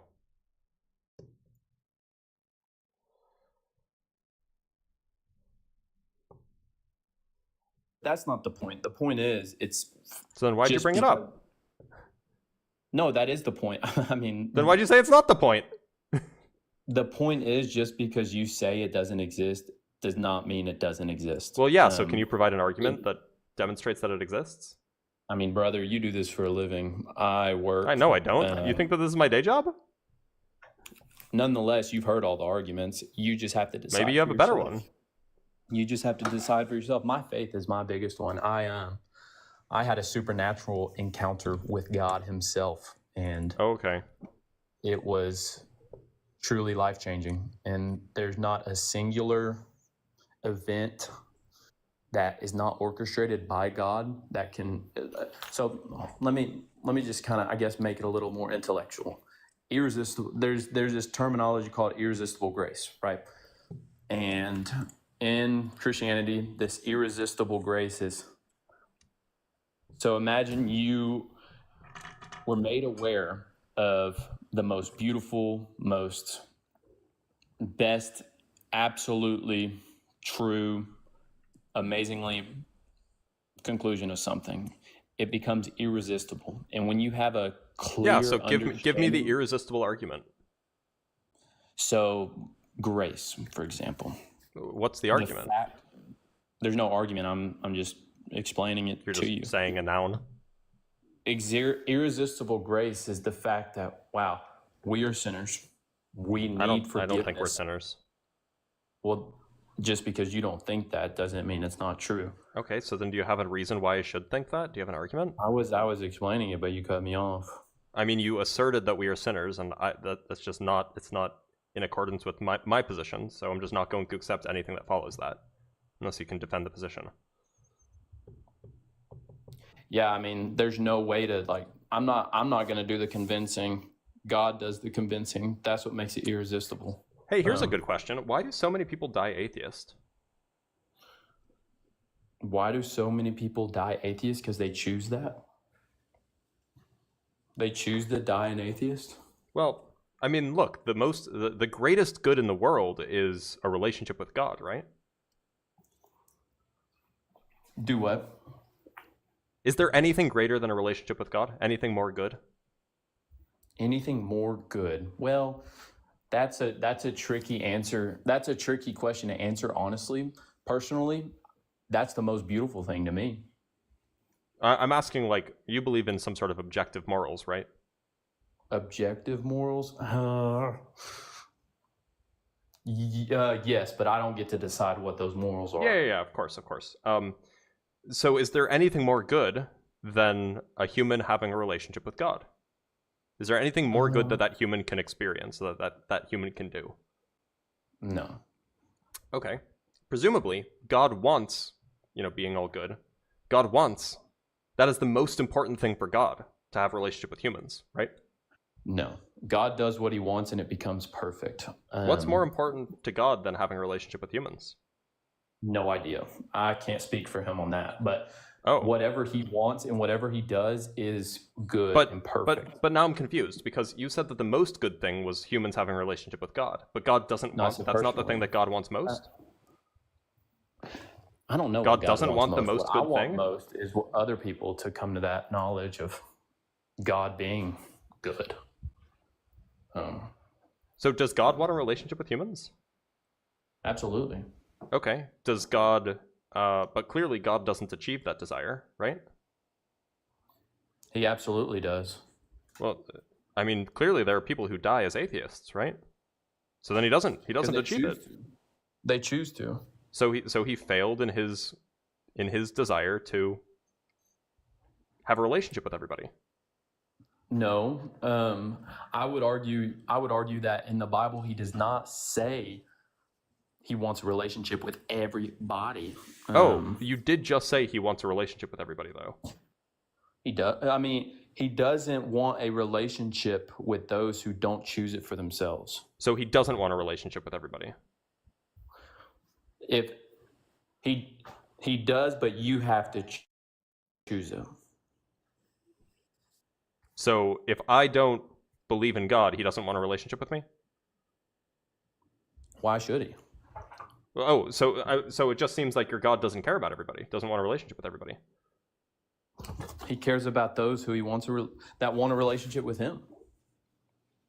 Okay, so we agree that your God just doesn't care about everybody. So you'd agree doesn't sound that like an all-loving God, does he? You don't get to decide that. He well, no, decides that. I mean, like, all-loving means loving everything, everybody, right?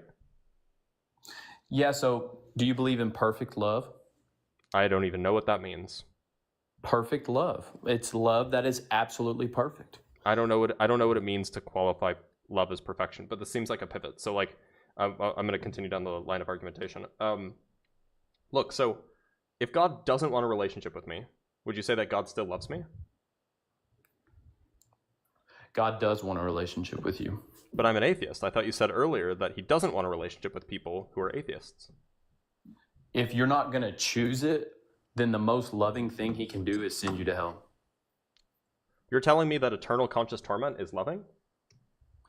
If you don't choose, I mean, you're saying eternal damnation is better than heaven?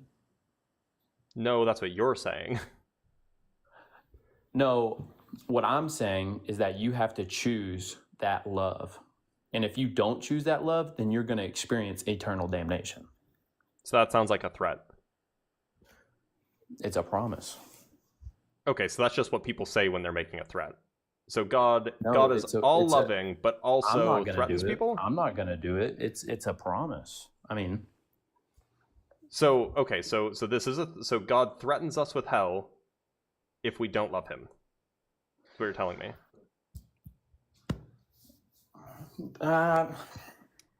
There's no threat. It's a promise. You know that's what people say when they threaten someone, right?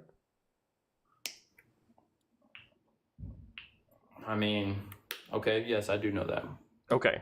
So stop saying it's not a threat, it's a promise. It's a threat, obviously. Like, Okay. so God is threatening us with hell unless we love him. Does that sound all loving to you? What would you define as all loving? Loving everybody regardless of whether they love you back? So if your kid does something that you told him not to do, how would you I would prove still you love him. Yeah, how would you prove that?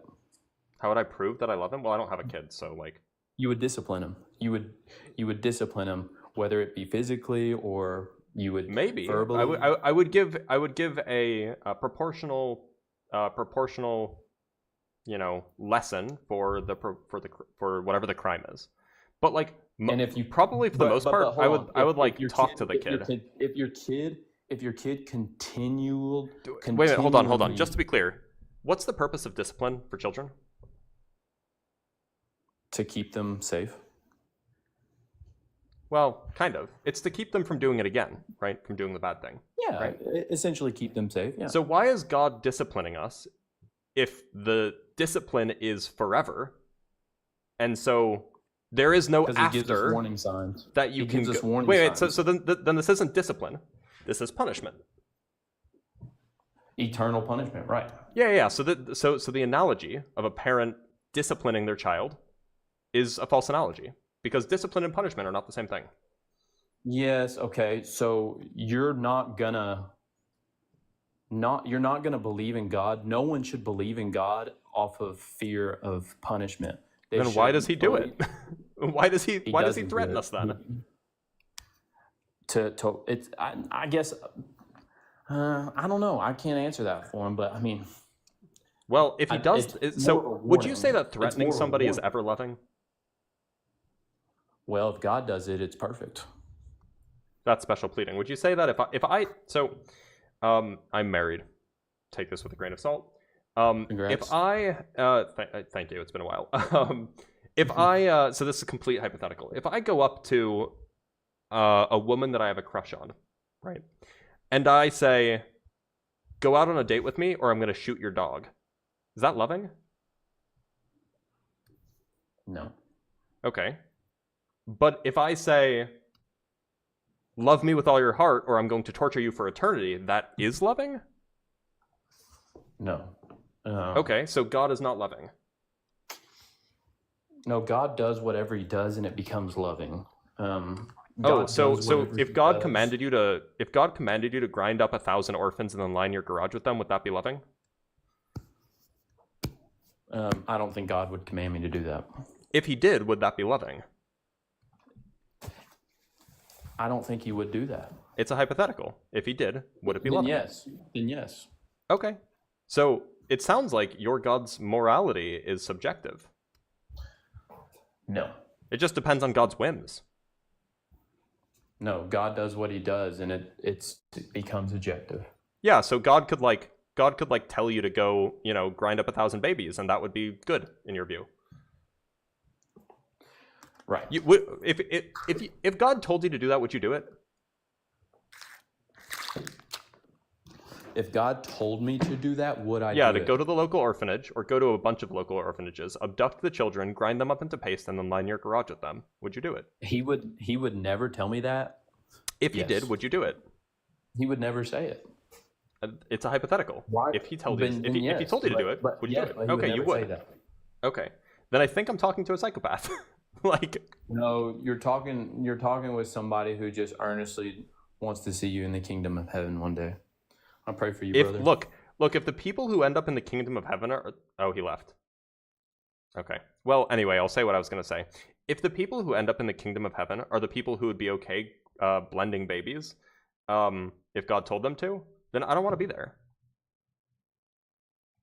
Anyway, let's bring on the next guest. Remember, like the live. If we get to 100k likes, I'll put my hair down. And also, consider supporting me. It's a cool thing to do. There's Cash App, there's Super Chats. I'm live on YouTube, I'm live on TikTok. All sorts of places that you can either support me or not, either way.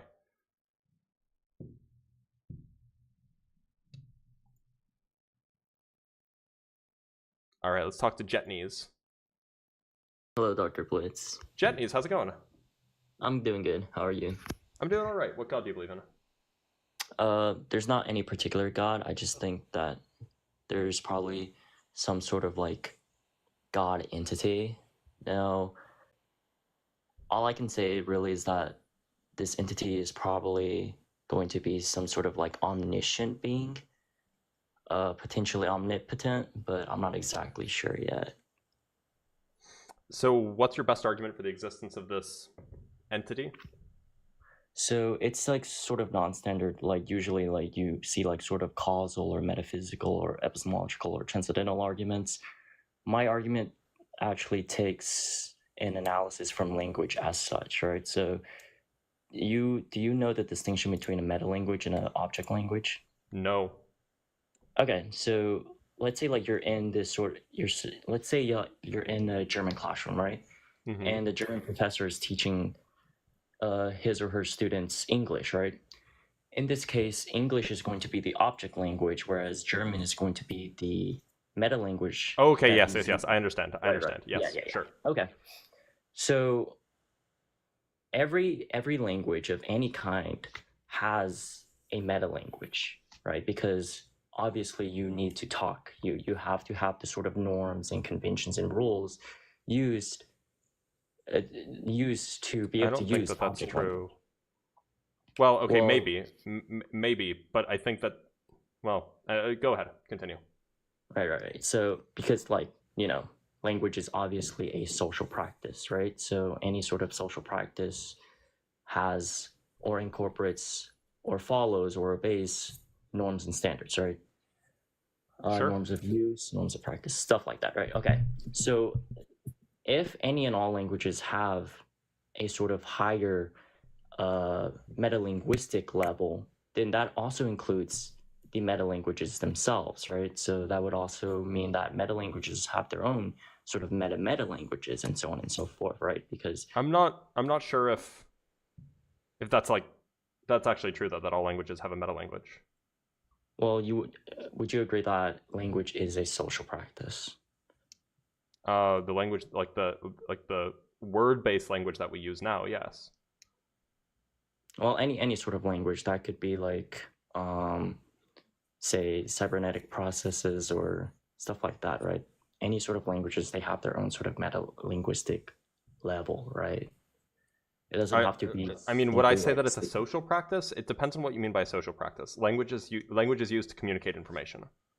So social practice, I would use it in the sort of Brandomian sense of where one person takes a sort of stance in the space of reasons of being like a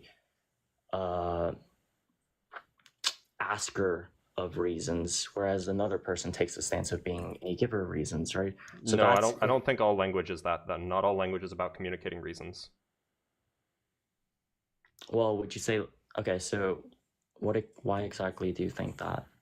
There are examples of language that are not that. Like, for example, you'll have birds that will just shout when there's something nearby, and that's a form of language. And there's not even an asker. Well, here we're talking solely about discursive languages. Why? We're talking about a much larger class of languages because you're saying all languages have meta-languages, and those meta-languages might not be discursive. No, okay. So when I was talking about right, like languages and meta languages, right, then I'm obviously going to talk about languages that are essentially normative. Okay, but not all languages so the meta functor doesn't preserve normativity. Let's put it that way. So when we talk about so when I was talking about language, right, I'm not talking about the sort of like merely just like behavioral responses or Yeah, but that's what language physical is. utterances, If you get to a deep verbal enough level, that's utterances what and stuff language like is. that, right? That's what language Because, is when like- it gets at the deepest level. Could you repeat that? That's what language is at the deepest level. What is it? A series of grunts to communicate surprise or happiness or whatever. No, I don't think that's true. Okay. Well, I mean, evolutionary biology, I guess, disagrees with you. Like, people study like the evolution of language all the time. Philosophers of language also disagree with that, so I'm not sure. Okay. like, I'm going to trust the evolutionary biologists more than the philosophers. philosophers of language who study Yeah. language? Yep. I'm going to trust the evolutionary biologists who study the evolution of language more than the philosophers of language. I mean, I don't think that really gets you anywhere. I think that evolutionary biology has led to more knowledge increase than philosophy ever has. I think philosophers of science would disagree with that. I don't think that philosophers of science have ever actually like contributed anything to the knowledge base of humanity. Or no, I'm sure they have. They've contributed some, just very, very little compared to the actual process of the actual scientific process itself. No, I'm sure they have. For example, are you familiar with the rise of the hypodeductive process methodology in the beginning of the 20th century? Sorry, you'll have to repeat that because you were kind of cutting out or something. Oh, my bad. Are you familiar with the rise of the hypodeductive methodology in science? No, I've never heard the phrase hypodeductive. Okay, well, that's a scientific method that dominated most of like 20th century scientific theory. Then why didn't you just say the modern scientific method? Because there is no like the modern scientific method, right? Okay, but you hold on. To be clear, you just described this hypodeductive method as the scientific method of the 20th century. That's all you did. No, I said it was a dominant scientific method of the 20th century. I never said it was the scientific method of the 20th century. Is your claim that because philosophers of science described the scientific method, that therefore philosophers get to claim all of scientific progress? No. I'm just saying because like you're trying to say that you're not going to like the sort of authority that you're appealing to has like more credibility. So I'm also bringing up the authority that I'm using to oppose that the sort of appeal that you're making as well, just to show like that we really can't like just appeal to one authority or another, that we have to just base our beliefs on the sort of reasons we give in the dialogue that we're currently in.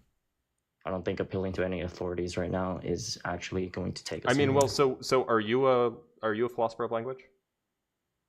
I don't think anyone.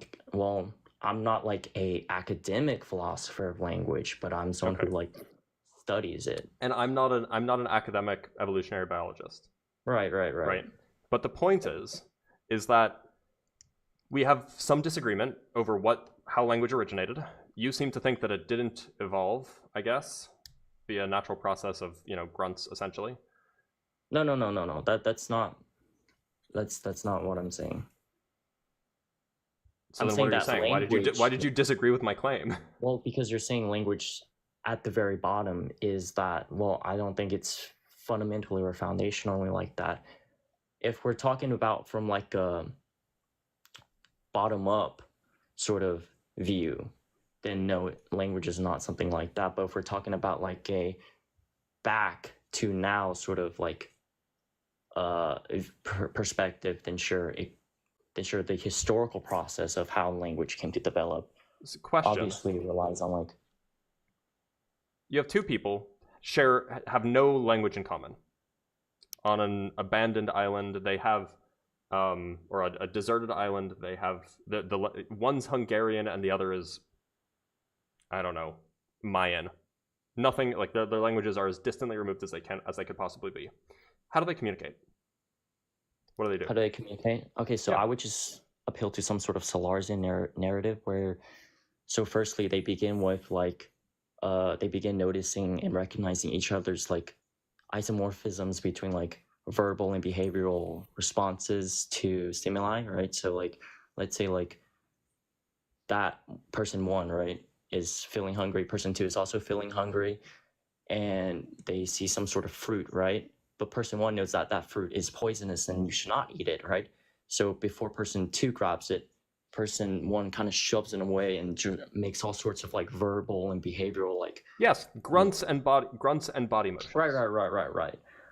But so I'm just saying like that is the meta language beyond on which further language is developed.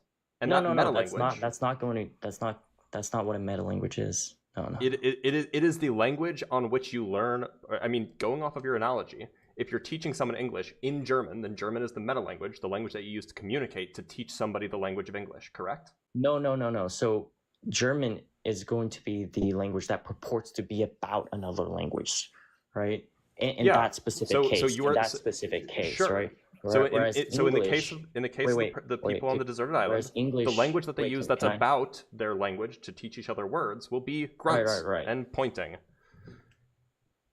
But because it's acting as a meta language here, right? It cannot be about objects, say in like reality or designatums like actually out there, right? So Why and not? you're- It's referring like if I point at a tree because and I say tree, because the what am I designatum doing? of a meta language is going to be linguistic, interlinguistic, or intralinguistic symbols and When I point at a signifiers. tree and I say tree, what am I doing? You're using an object language. You're not going to be using a meta language, right? But the meta language here would be the sort of relevant norms and standards that allow you to discriminate the sort of verbal or behavioral responses when What using norm? like What norms are present on the deserted island? What standards?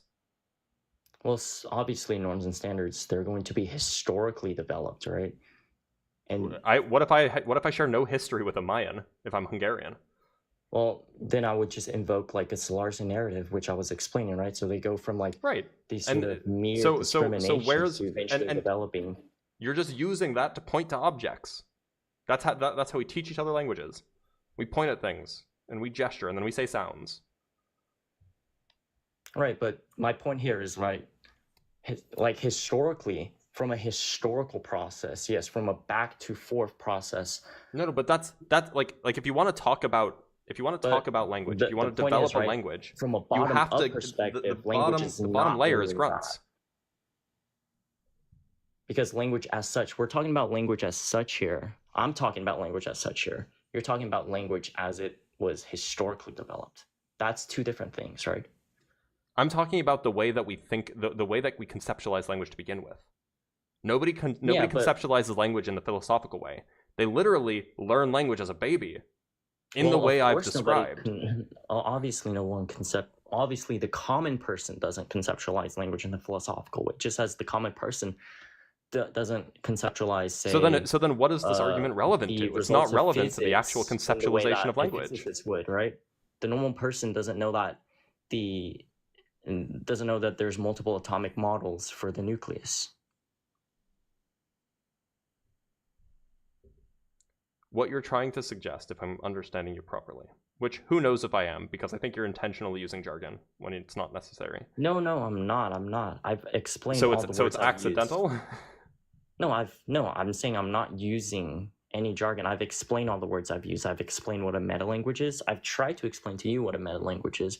I've tried to explain to you how like I'm understanding language as such. I'm analyzing language as such, not language in this sort of historical process, right? Those are two completely different things.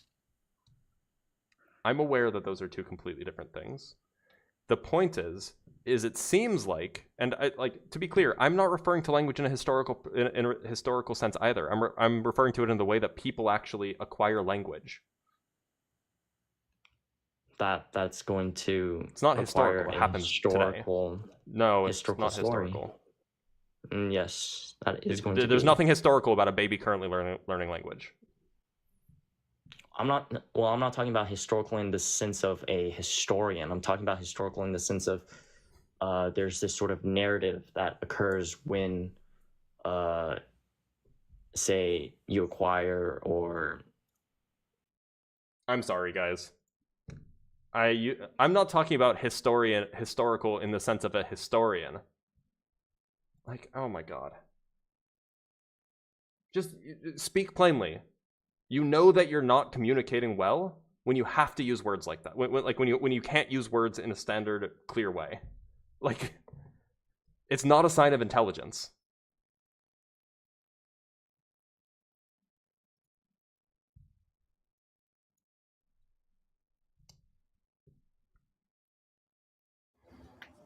King Louis, how's it going? How's it going? What God do you believe in? Pretty good yourself. I was a born Catholic, Okay, and what I God just do you have believe one in? question. I know you're Jesus Christ. I don't know God. Okay, just checking. Go ahead. You had a question? I have a question for you, Dr. Blitz. Yeah. What do you think happens after death? I think that you become worm food. Become more food, but where does your mind go? Where's your mind go? It disappears. Where does your consciousness go? It just, do you believe it it just go into disappears. nothing? I think it disappears. So nothing. Yeah. It goes the Disappears same into it goes the nothing. same place that it was before you were born. Okay. Okay. Yeah, I just wanted to get your insight on that because I've asked a lot of atheists, very intelligent people. I asked them the same question, they give me the same answer. Maybe that's You know, the right but answer.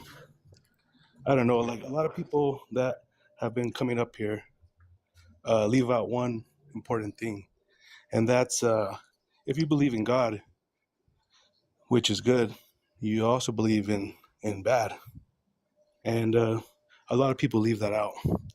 And my experience is, I have a lot of shit that's happened to me in my life, and personal perspective, and what's giving me peace of mind, and you can call this a placebo effect or not, but is I was raised to ask God, for help, peace of mind, and it's always worked for me.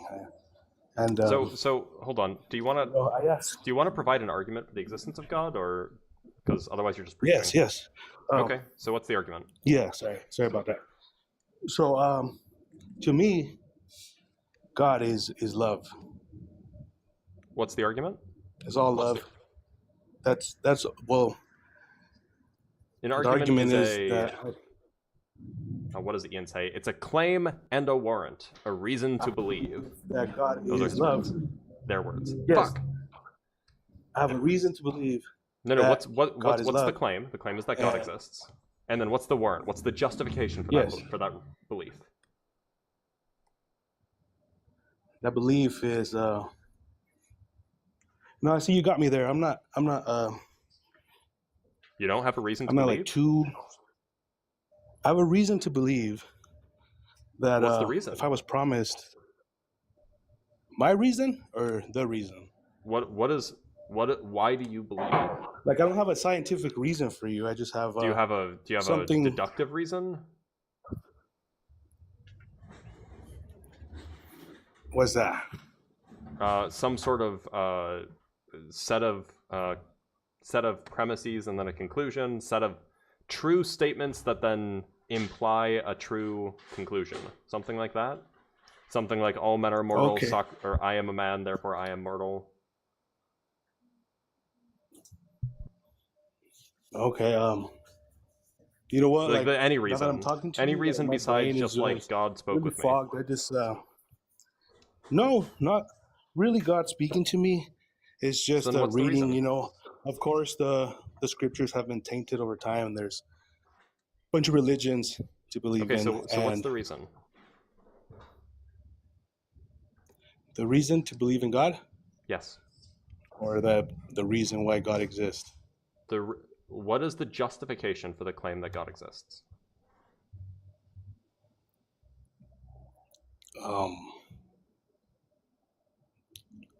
I would have to say, good and evil.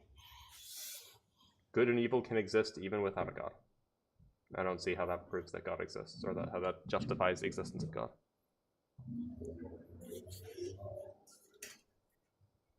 Yeah, but I'm saying, yeah, you got me there.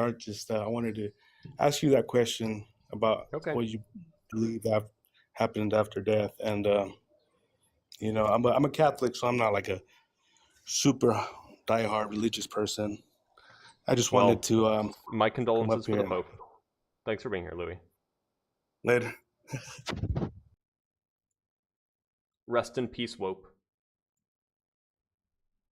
Although, of all the people who don't need to be wished rest in peace, the Wope definitely doesn't need a rest in peace.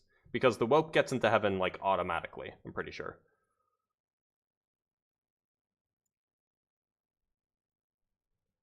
We're almost at 100k, y'all.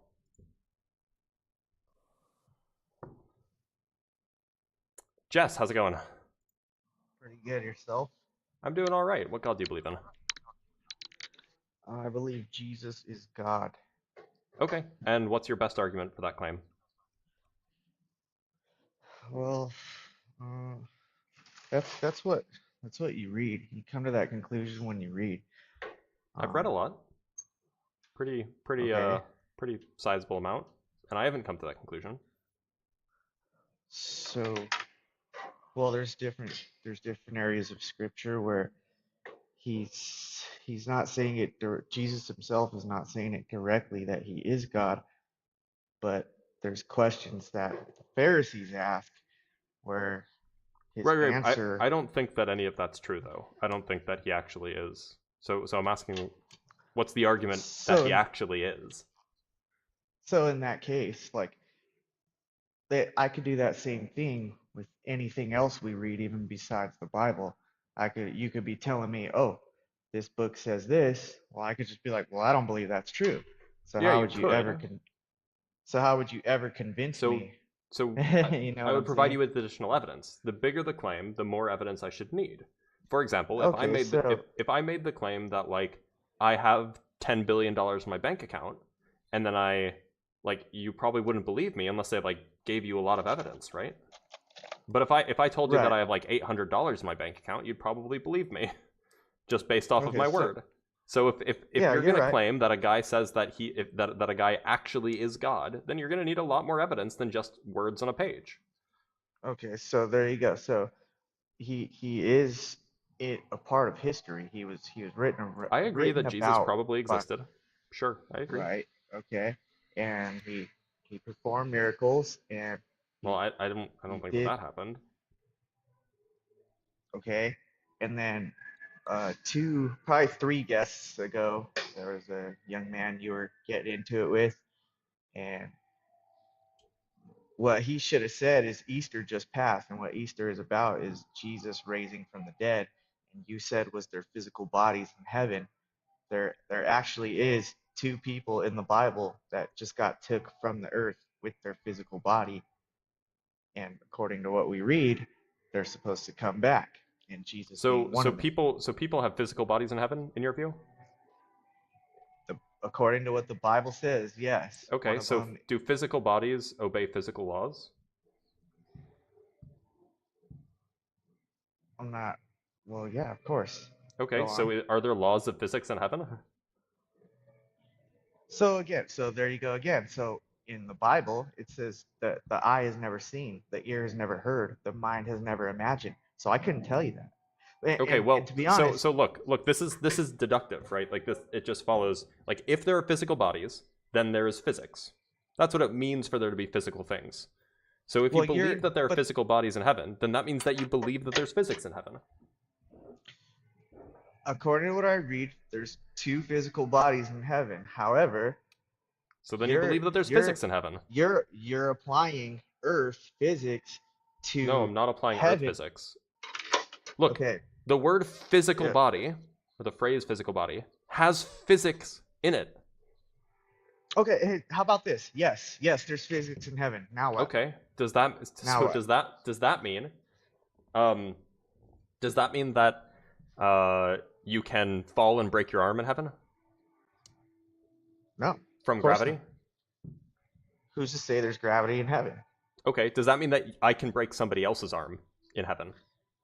No, you cannot. Why not? There's physics. I could do it physically. You wouldn't. So you're applying like your Or carnal mind. better yet, is there pegging in heaven? I don't know what pegging means. So pegging is when usually a straight dude, but not always, Okay, so that's kind of what I thought Takes it it up the was. butt. Yep. So that's what I. So I don't see how like how would that prove your question? It's just a Does question. God exist? Well, I mean it's irrelevant to what we're talking about, but you're applying the carnal mind into heaven.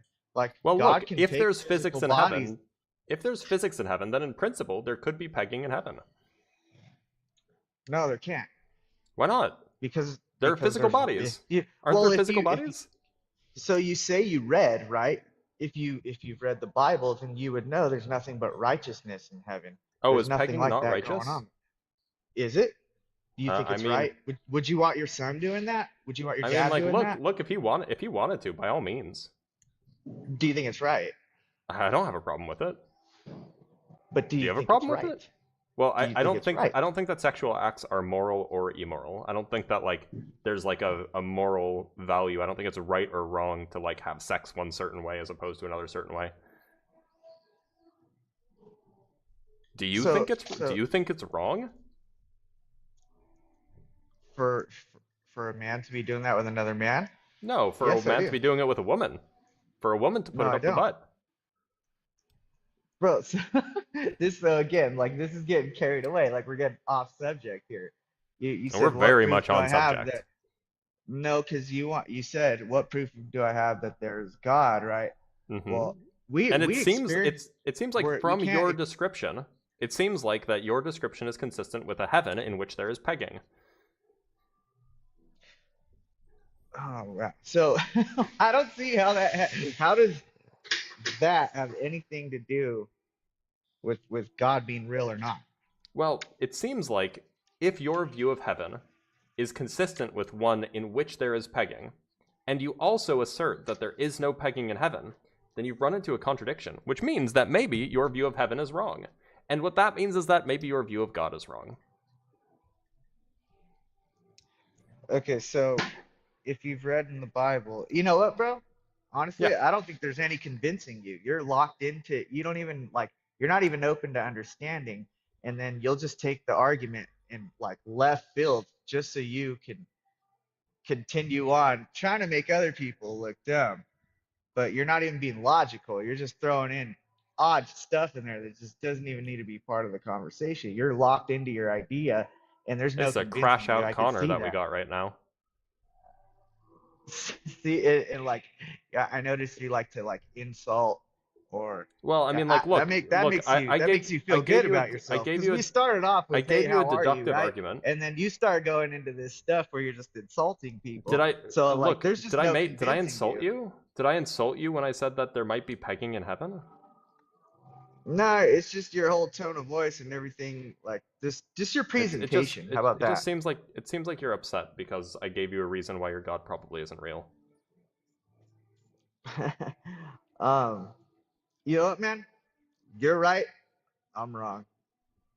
Okay. Welcome to atheism, bud.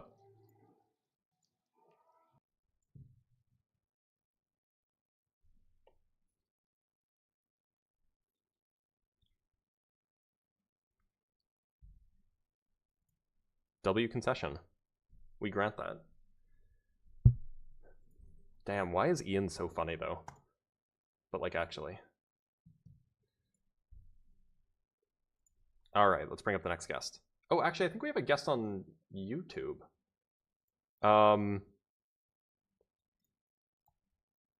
Alexi, can you hear me? Alexi? Hey, are you talking to me? I am talking to you, Alexi. Awesome. Did I call myself Alexi? I meant Alex, sorry. Oh, okay. Alex, what God do you believe in? Yeah. No, why are you atheist? That's not the question. What God do you believe in? No, come on, I need to convince you to a God, so why are you atheist? Look, I will answer your question in a minute. I just need to know what God you're going to convince me of first. Okay, sure. I'll try to convince you in a Christian God. Okay, cool. So I'm an atheist because it seems like the most reasonable position given the information that I have.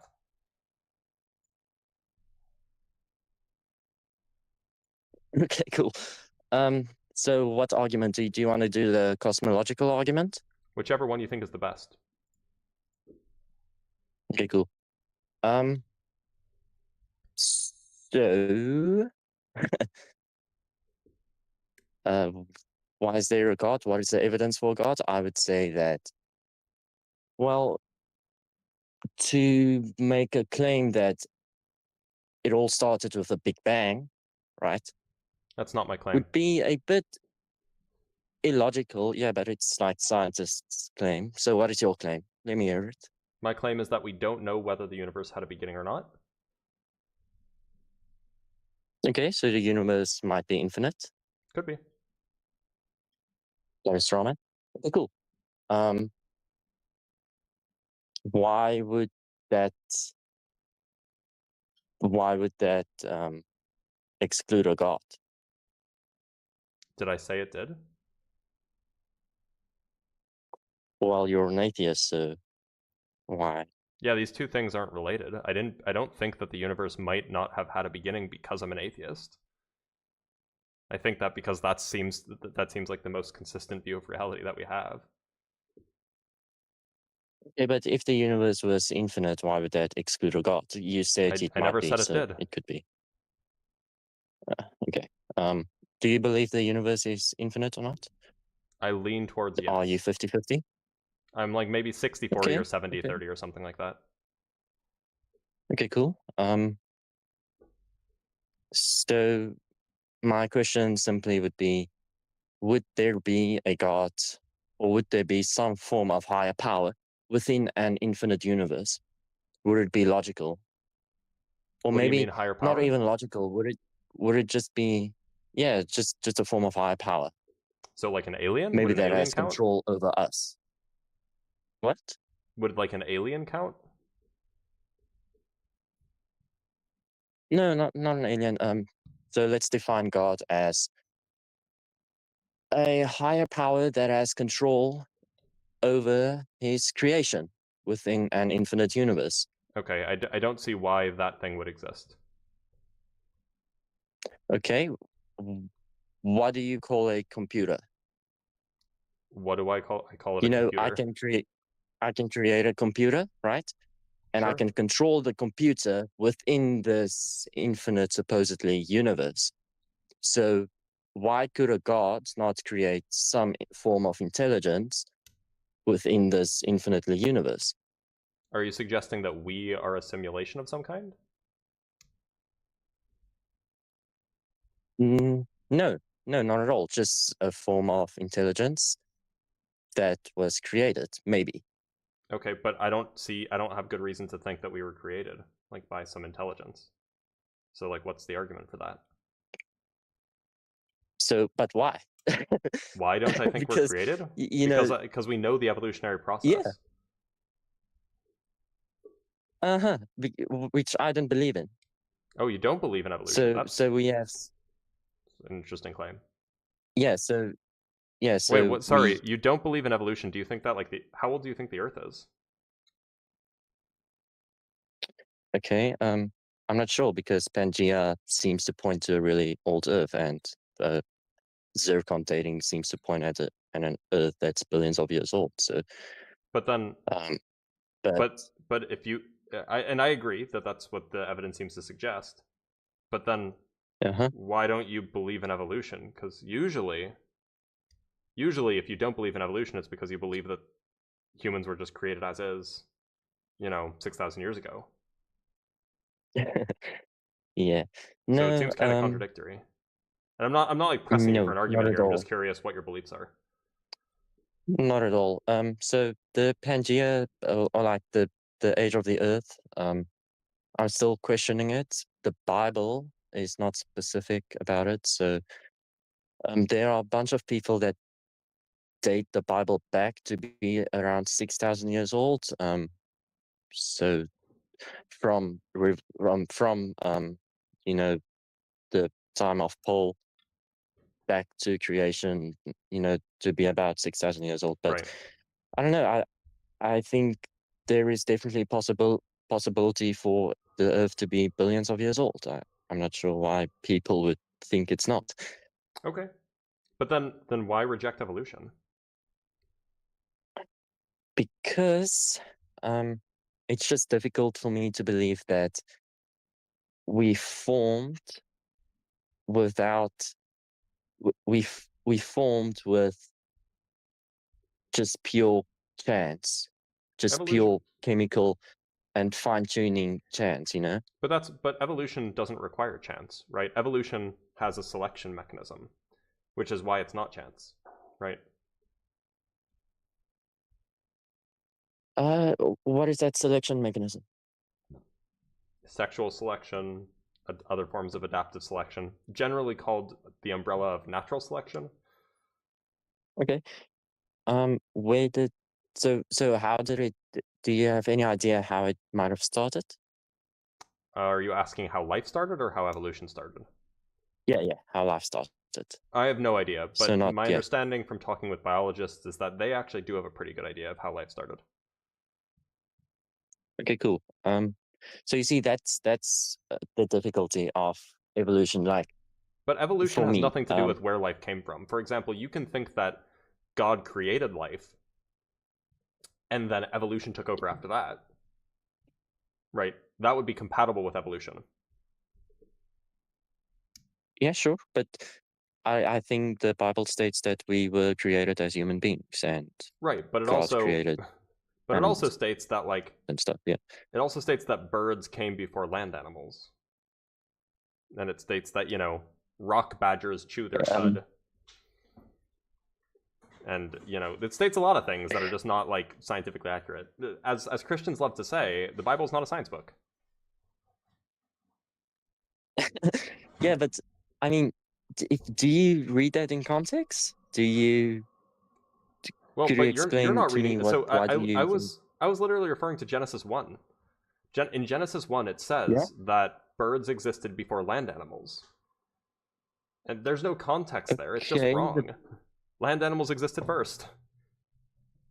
Oh, yeah. I'm sorry. You kind of cut off, so I didn't really know which statement of the Bible you were talking. I'm referring to I'm Genesis sorry. 1. This is it's something like on the 5th day, God created the fish and the birds, and on the 6th day, God created land animals and people.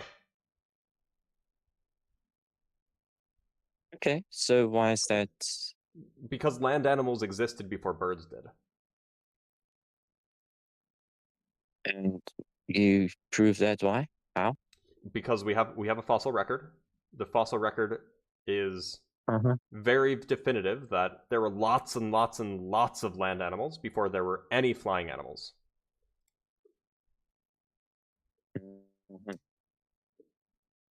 Okay. Have you considered that flying animals might have less fossils? They have 0 fossils before land animals.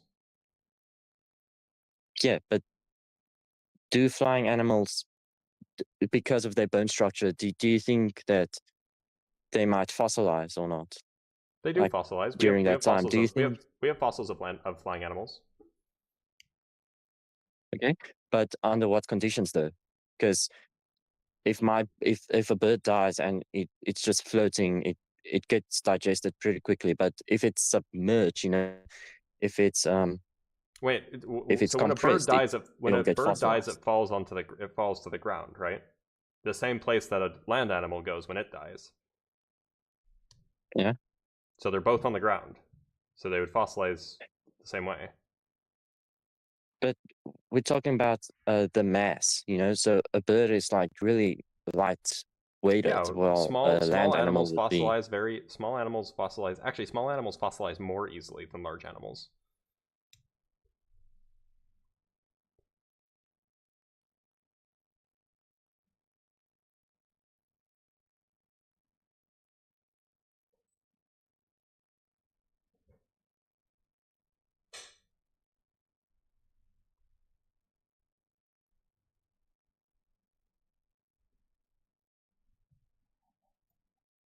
Hi. Can you hear me? I can now. I thought you were just thinking. Did you say Oh, something? no, I'm sorry. I was asking if could you provide to specific details? Should I just can I search your claim real quick? Yeah, sure, if you want. You can just look up, how frequently or how easily small animal fossils fossilize compared with large animal fossils, if you want. Okay, cool. Would that take time off your but But I mean, like, look, so rather than spending time looking it up, we can look it up later if you want. Just that way, then we don't eat up a whole lot of time. The point is that like biologists overwhelmingly agree. Paleontologists overwhelmingly agree, rather, not biologists, that there were land animals before there were flying animals. And so if you're gonna say no, that's wrong, you have a really, really big burden of proof. okay, so wow. So the Bible would get creation wrong. Is that what you're claiming? Yeah, it gets the order wrong. I mean, and keep in mind, it also says that there was day and night before the sun existed. So, like, that's obviously wrong as well. Well, it's sort of the argument for day and night would be that it's just an extended period of time. And it also, the Bible states that not really. He created the heavens and light. the earth. No, so the heavens might imply. It's not talking about a period of time. It's talking about light and darkness, and the light is day and the darkness is night. In fact, interestingly enough, that's literally Genesis 1 verse 5, right? No, because some people interpret it to be thousands of years. Genesis 1 verse 5 says, "And God called the light day, and the darkness he called night, and there was evening and there was morning one day." Yeah, that one day would be a different word. I'm not referring to the amount of time. I'm not referring to the amount of time. I'm saying that when he refers to a day, he's referring to it being light outside versus dark outside. And somehow it was light outside before the sun existed. And by the way, this checks out with like ancient Near East beliefs. They didn't think that the sun was the thing that made daylight happen. They thought that the sky was bright because it was daytime and the sun came out during the day, rather than the sun causes the daytime. Okay. But the Bible states that God created the heavens and the earth. Yeah, but literally, like, God creates the sun on like the fourth day. What? Could you read that, please? Yeah, and God said, "Let there be lights in the firmament of the heaven."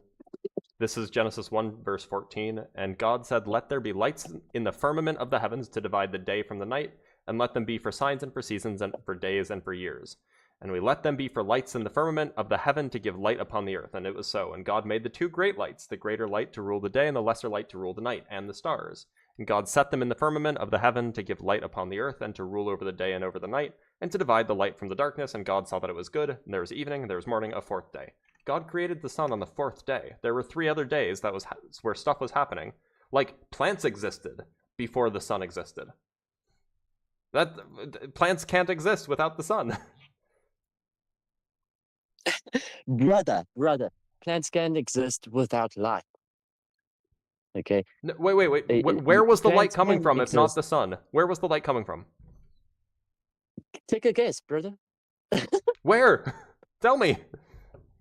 Come on, take a guess. I don't know, magic? Either the Lord or verse 3, Genesis 1 verse 3, God created light.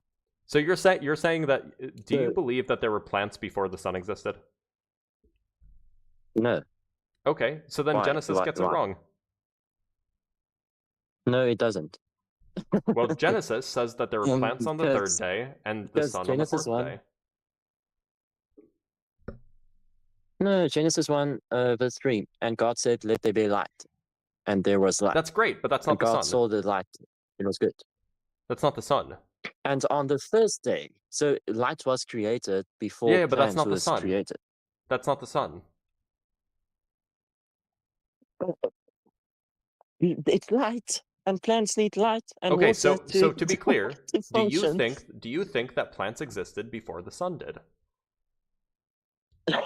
No.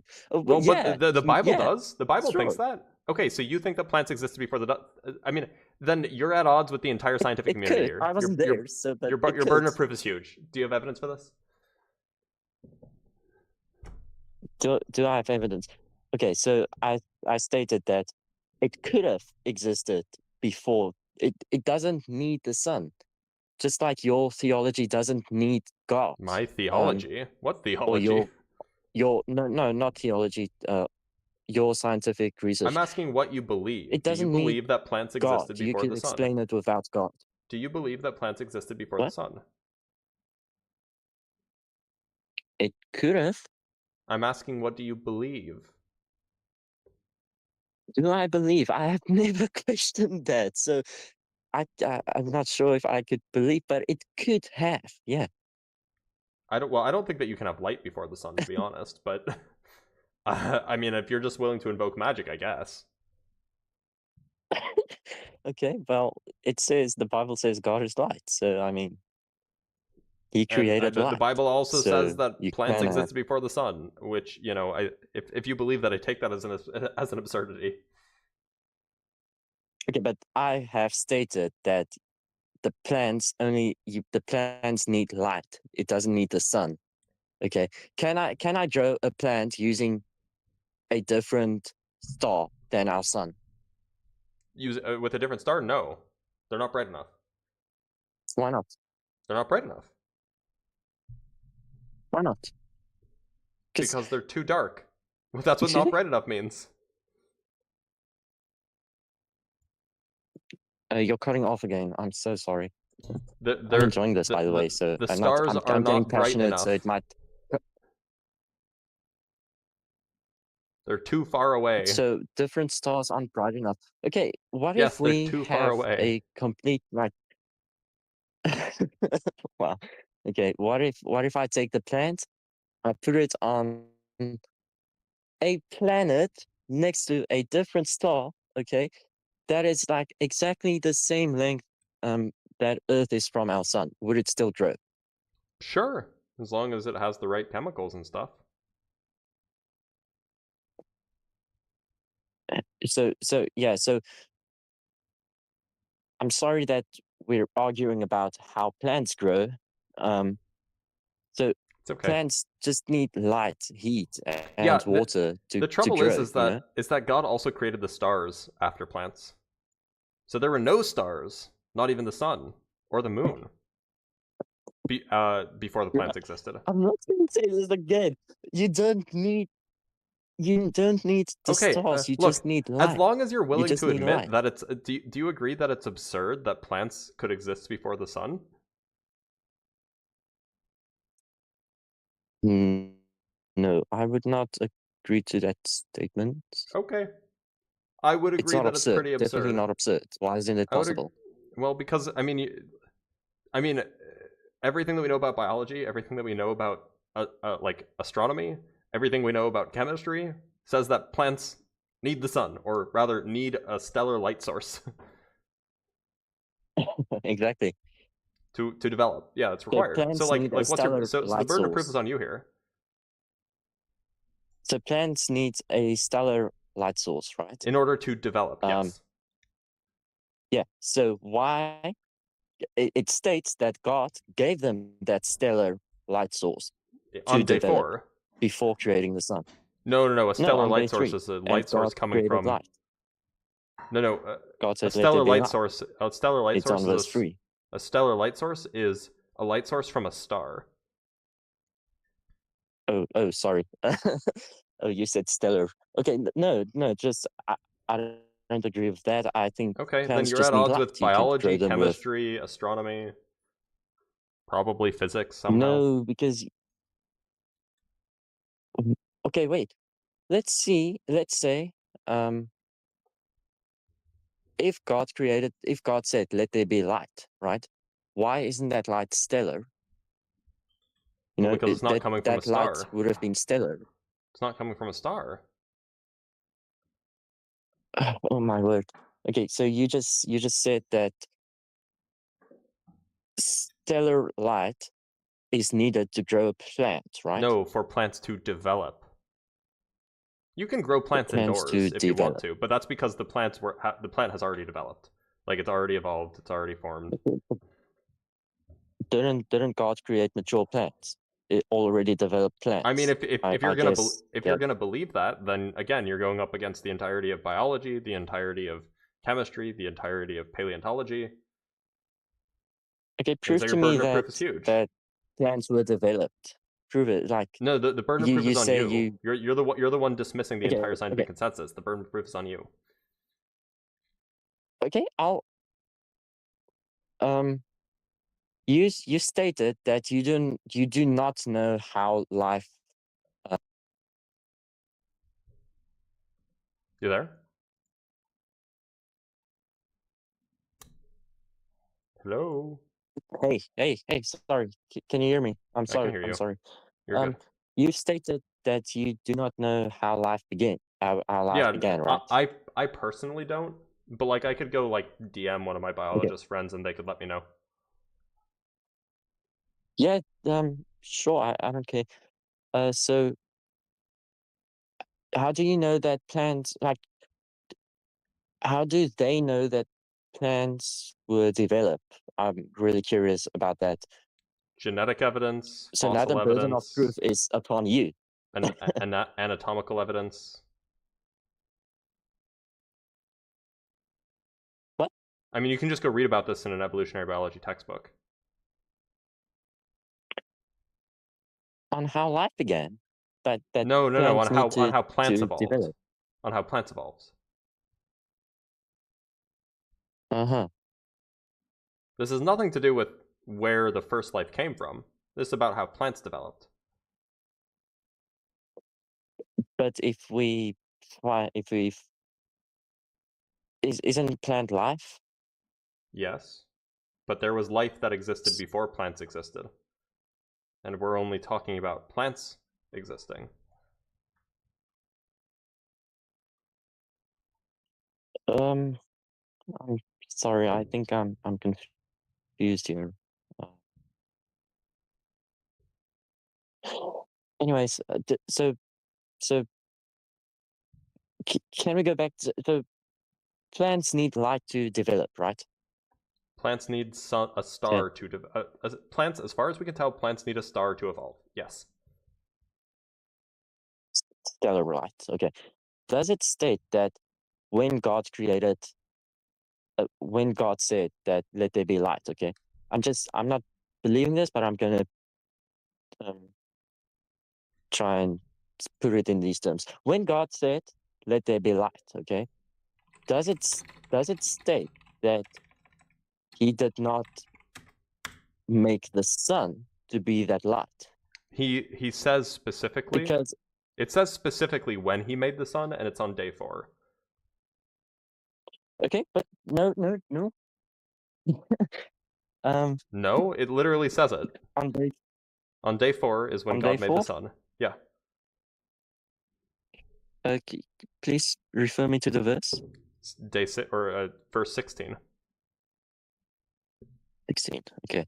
And God made 2 great lights, the greater light to rule the day, and the lesser light to rule the night.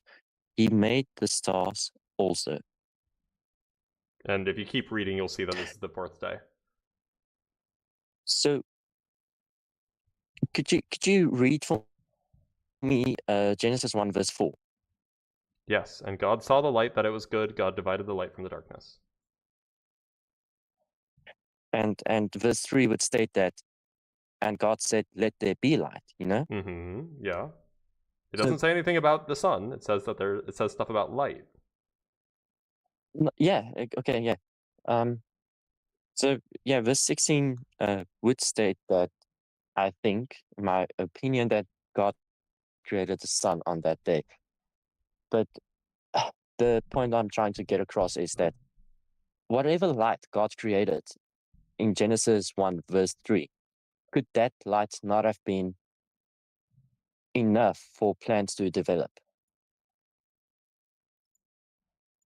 Everything that we know about evolutionary biology says that plants require stars and nitrogen and phosphate and all this shit. Plants require natural processes to evolve. They don't just appear. Which would have all been there.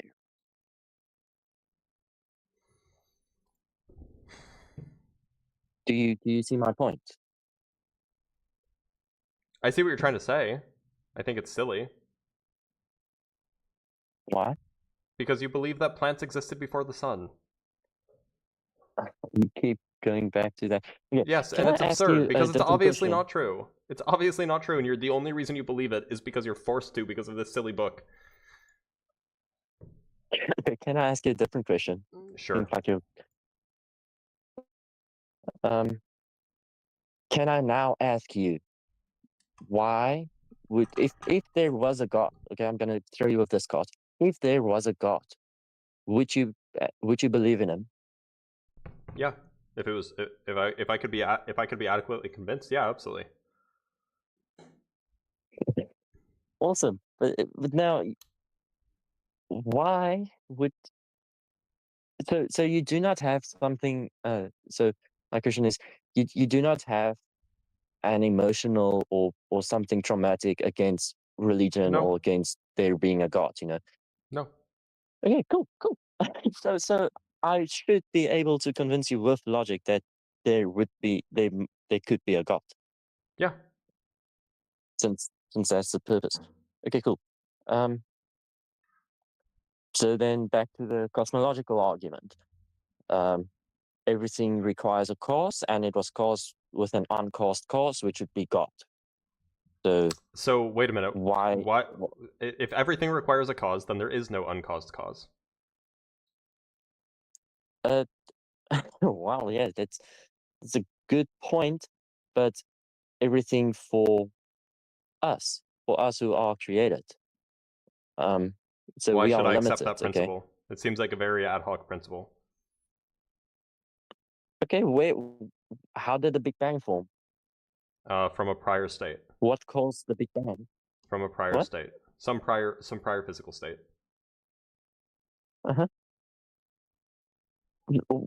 Some prior physical state, Mm-hmm. which was caused by An even more prior physical state. which would be an infinite Yeah, an infinite universe, regress. right? Yeah. What's the contradiction? So would it be possible? Okay, would it be possible for a God or for a creator to exist within that? Depends on what kind of thing you mean by creator. If you mean something that is a mind without a body, I have a very good reason to think that no such thing is possible. Mind without a body. I've never heard that. So the God of the Bible does have a body. Still? So yeah. Where? Wait. Well, just in terms of creator, just how about we define him as an intelligent or something. Yeah, a mind without a body, right? Something. Yeah, sure, right. I mean, But why then I have not? good reason to think that doesn't exist. Why not? That no such things exist. Because every mind I've ever experienced is attached to a body. Every logical. Define mind, because are you speaking about the that is brain capable or the of mind? having. I'm speaking about the mind. A thing that is capable of having Mhm. mental states. Mental states. And mental would be nothing These are things according like to thoughts brain. or memories or feelings, qualia, That's interesting. So desires. would a mind be controlled by the brain or not? Seems that way. There's at least a very strong inductive Okay. case that seems to imply that. Wow. So is a mind spiritual? Because I don't see that the mind I is. don't think so. It seems like a very physical thing to me. So, but it's not the brain. No, it seems like it's a thing that arises from the brain. Huh. So we need more study on what a mind is. Yeah.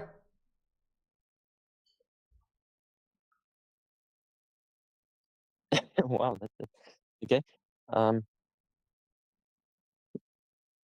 So how if we need more study on what a mind is, Yeah. and it only seems to us that everything that exists, which has a brain, would have a mind. That has a mind would have a body, right? Well, I mean, that's an empirical fact that everything that I've ever experienced with a mind has a body. That's an empirical fact. Now the question is how? Why is it that minds are always attached to bodies? That's a much harder question that we don't know the answer to. But it does seem to be the case that minds are always attached to bodies. But it does also seems to be the case, you know. Yes, I'm giving you an So inductive argument. inductive. I remember that from philosophy. What was it? It's when you It's generalize philosophy, from right? a set of experiences to the general case. So this would be things like every car I've ever seen has 4 wheels, therefore it is likely that every car has 4 wheels. Of course, it's Okay. possible. It's possible that I could be wrong, Okay. but it gives me very strong reason to think that I am right.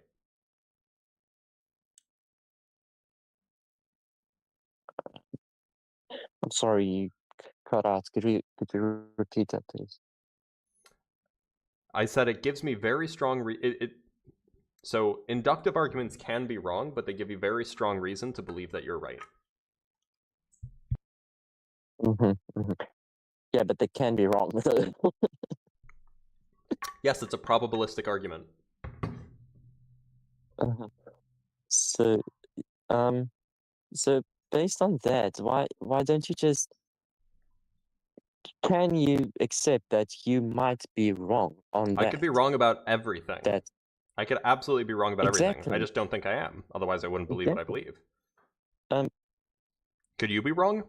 I think that can I be wrong? Yeah, Okay. sure, I can I'm be glad. wrong.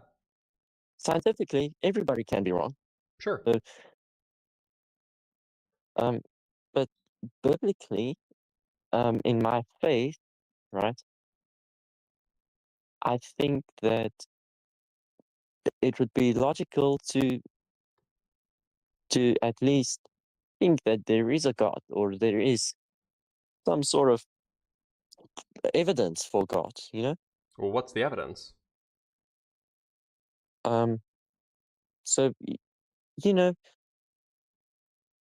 we could do a cosmological argument, but We also tried that, what but I it doesn't really work if I think that the universe may have always existed. yeah. Well, we could go into the fine tuning argument that everything seems to be fine tuned, but then I think you'll state that within a multiverse there might be there's a chance that there's a world that Could be. Do you have an argument against the multiverse? no, no, not really. Then the fine tuning argument isn't very good, is it? No, I don't think so. But wait, hold up. I had some more arguments. I wrote them down. So we've gone through a lot, Alexi, and there are a lot of people waiting. So I am gonna have to move on, okay? But you can always come back the next time. Thanks for being here. Okay. All right. There is let's bring up another guest. Sorry, we just gotta keep it quick. Oh, by the way, we got 2 super chats. One from Flash for $5. All I needed today, a doctor in physics describing pegging. Cheers, absolutely. And then from Grimlock again, W Grimlock in the chat, by the way. $10 from Grimlock. I wish religious individuals would stop pivoting to God's nature when asked about God's authority. I don't care if he would. I want to know if it's permissible granted his authority. That's a good point. All right, so there was a neo-Nazi in the chat who was saying bring me up, but I guess he left. Interesting. Okay. Neo-Nazis are always fun to talk to because you can be mean to them and not feel... Oh no, he's still here. Let's talk to the neo-Nazi.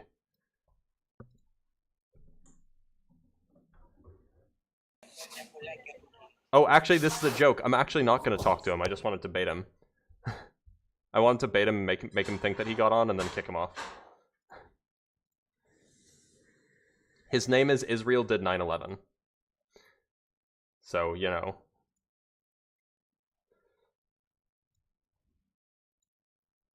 Like, there's only one kind of person who thinks that, and they're neo-Nazis. Like... Hello? Eliza, how's it going? Hi. Okay, so... Yeah, hi. How old are you? 19. Okay, and what god do you believe in? Actually, you know what? That's a stupid question. What's your best argument for the existence of God?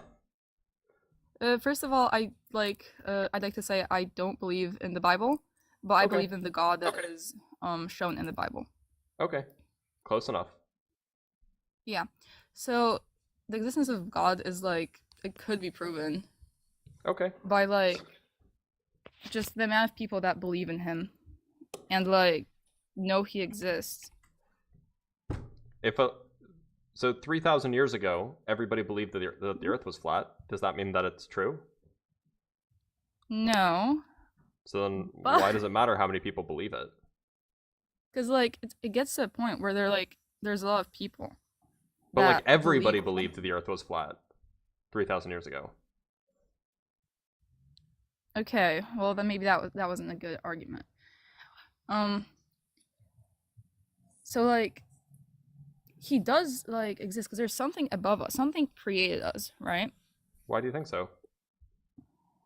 Because how else would we come to the point where we're at? I mean, evolution generally. Yeah, evolution like maybe like one of the things, but it wouldn't have happened without someone causing it. Why do you need someone to cause evolution? Because how would it exist without someone? Evolution is a thing that happens when you have a large enough number of organisms that are competing with each other. Okay, I'm gonna be honest. I just joined because your voice is hot, really hot. Get out of here. Bye. Go on, get. You don't need none of this thirst trap shit. That's not what happened. Look, let's bring him back on. I mean, it's flattering, but like, no.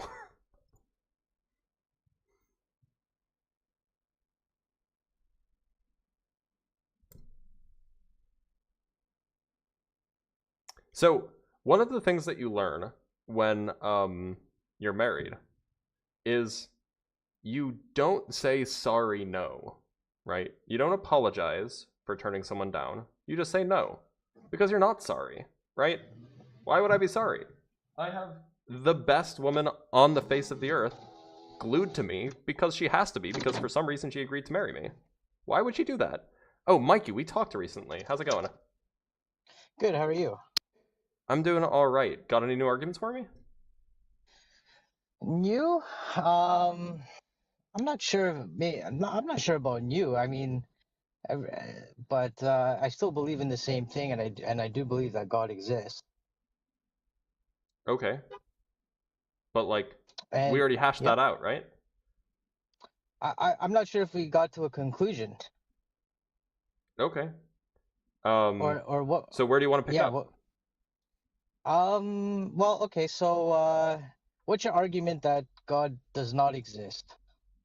Yeah. So today, the argument that I'm giving is premise 1: every mind I've ever experienced is attached to a singular body. Premise 2: it is, or I guess like a premise 2: if every mind I've ever experienced is attached to a singular body, then it is likely that every mind is attached to a singular body. Premise 3: if God exists, then God is not attached. God's mind is not attached to a singular body. Conclusion: therefore, it is not likely that God exists. Okay. Okay, fair enough. And what do you consider a mind? A thing that has mental states.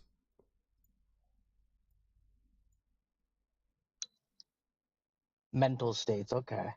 like emotion, feeling, thoughts. Yeah, those kinds of things. Yep. Okay, all right. Have you ever? Okay, do you believe in the paranormal, No. as in like ghosts or spirits or? No. No, none of that. Okay, all right. Um, I, if you were to come across one of these things, would that maybe pivot your whole Probably. stance on God existing? It Yeah. would make me pivot Oh, my cool, stance. cool. No. It would make me pivot my stance on the supernatural existing. Right, but I mean, if the supernatural, has no explanation in it, and like obviously it just Who would changed say your it whole has no half stance on. explanation? That's a good question. I mean, that's a good question. I'm sure there would be an explanation, but something that probably we can't explain currently. Maybe. Amir, thank you for the corgi butt. So, I guess my like greatest argument for God existing is that everything on the physical is not what it seems, right? Like if you get into the I don't know what quantum that means. Don't. level, This is gonna be my 9/11. Don't do this to me. I might have to. I don't know. I'm just You saying, want me like to everything. experience 9/11 again?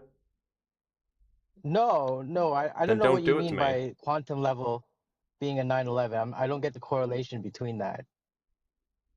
It'll make me very sad if you say stuff about quantum mechanics and then it's wrong.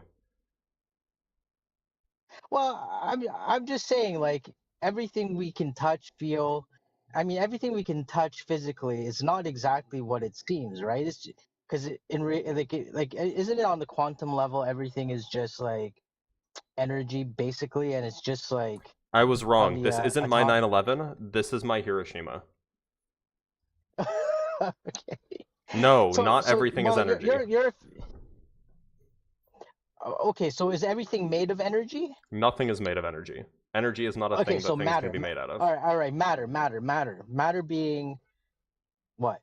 What is matter? Matter is, as far as we can tell, matter is fundamental. Is fundamental. It's not made of anything. There's just stuff Right, like but electrons and everything. electrons and quarks Right, and neutrinos, and right. that makes up all the stuff. Exactly. And so, isn't everything made of matter? Yes. Well, okay, not So, everything. W bosons aren't made of matter, but that's a but technical definition. but then if matter is everything, as you said, and everything is made of matter, then wouldn't it be on like wouldn't that explain like wouldn't that be enough explanation as to like that everything we see and touch is not exactly, it's how we experience it, but it's not exactly its true foundation in a way. I don't follow at all, but this also seems super irrelevant for the God discussion.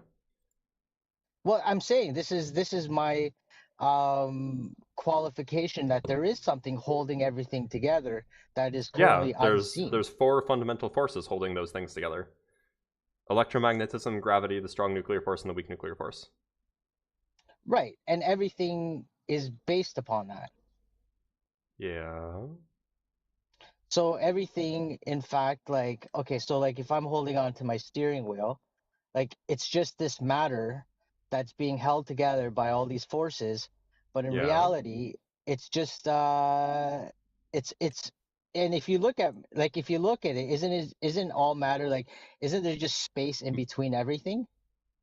No, not really. Mikey, today is not Ask a Physicist Day. That's tomorrow. No, but this is my qualification of What's the argument that you want to give? Just give me the premises. the premises is that like everything that we see is not exactly how we see things, Mikey, are right? you So like driving? no, Promise. I'm in my car though, but I'm not driving. I'm parked. Lying is a sin. I am parked. I'm parked. I actually have an appointment at the bank in half an hour. So Okay. no, I'm parked. Okay. Anyways, and I guess I'll just get on with my other argument is that light. Everything is light. No, that's not true. This is my Fallujah. What? I don't know what Fallujah means. Sorry. It was a really devastating battle in Afghanistan. But everything is light because No, everything it's is. not. No. Electrons aren't light. Protons and neutrons aren't light. But they are. But they can be. They Oh, can was it? be. Wait. Sorry. I was thinking of Kandahar. Kandahar is in Afghanistan. Fallujah's in Iraq. Oh, okay. I always get those two confused. Everything that we need on this planet to Kandahar's in exist, we need Afghanistan, light. right? Everything that we need on this planet to exist, we need light. First of all. Yep. Second of all, Sure. everything we see is because of light. Yes, Everything. That's because seeing involves light. Yeah. But all these things that we actually are seeing is just electrical impulses in our brain, right? Yeah. So, and again, that could be considered light. No, electrical impulses are not light. But there are light that is being emitted. I mean, there are biophotons. Not in the brain. They say that everything in the brain there's a biophoton light being emitted. It's in every living. Yeah, I would need a source cell. for that. But yeah, the point is neurons are not made of light, so it's not really relevant. But they're synapses. It's like synapses aren't made of light either. So what is it? Like chemical based is what you're saying? We're made of electrons, protons, and neutrons. Okay. But okay, anyways, I said this was not I said this wasn't Ask a Physicist Day. All right. Put my foot down. He tricked me. He tricked me by saying something wrong about science. I've been had.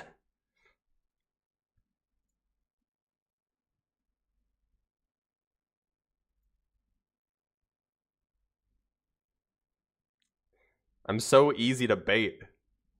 I'm so easy to bait. He had me. Hey,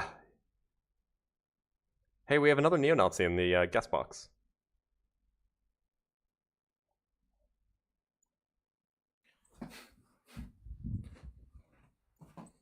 Hey, get lost.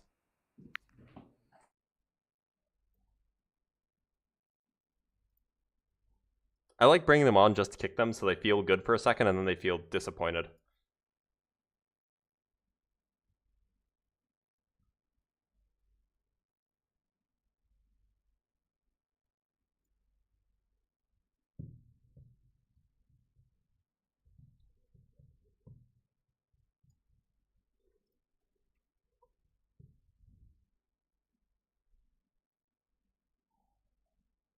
Plessin, you there?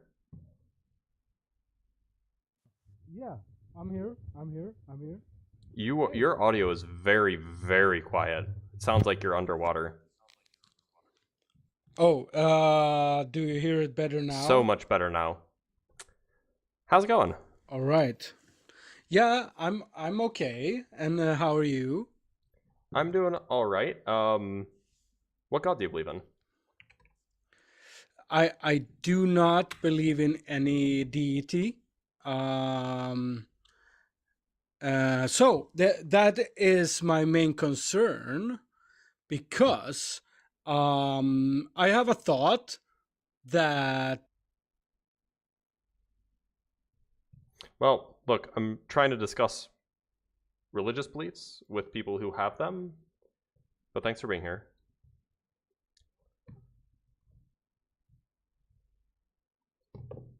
You called it, definitely. You called it. We have plenty of guests today. Don't have time for the non-discussions.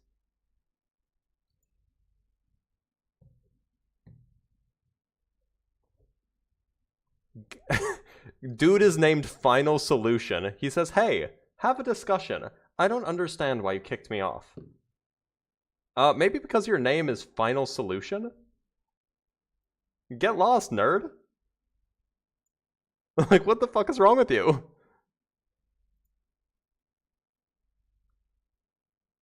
Nobody wants you here.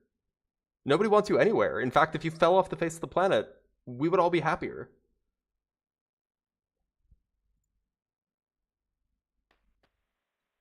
Eric, how's it going? Hello, Eric, can you hear me? can you hear me well? I can hear you. Hello, How old are you? I'm 25. All right. And what god do you believe in? I don't believe in God, but I have a question about this because I'm It does curious. say opposition only, but thanks for being here.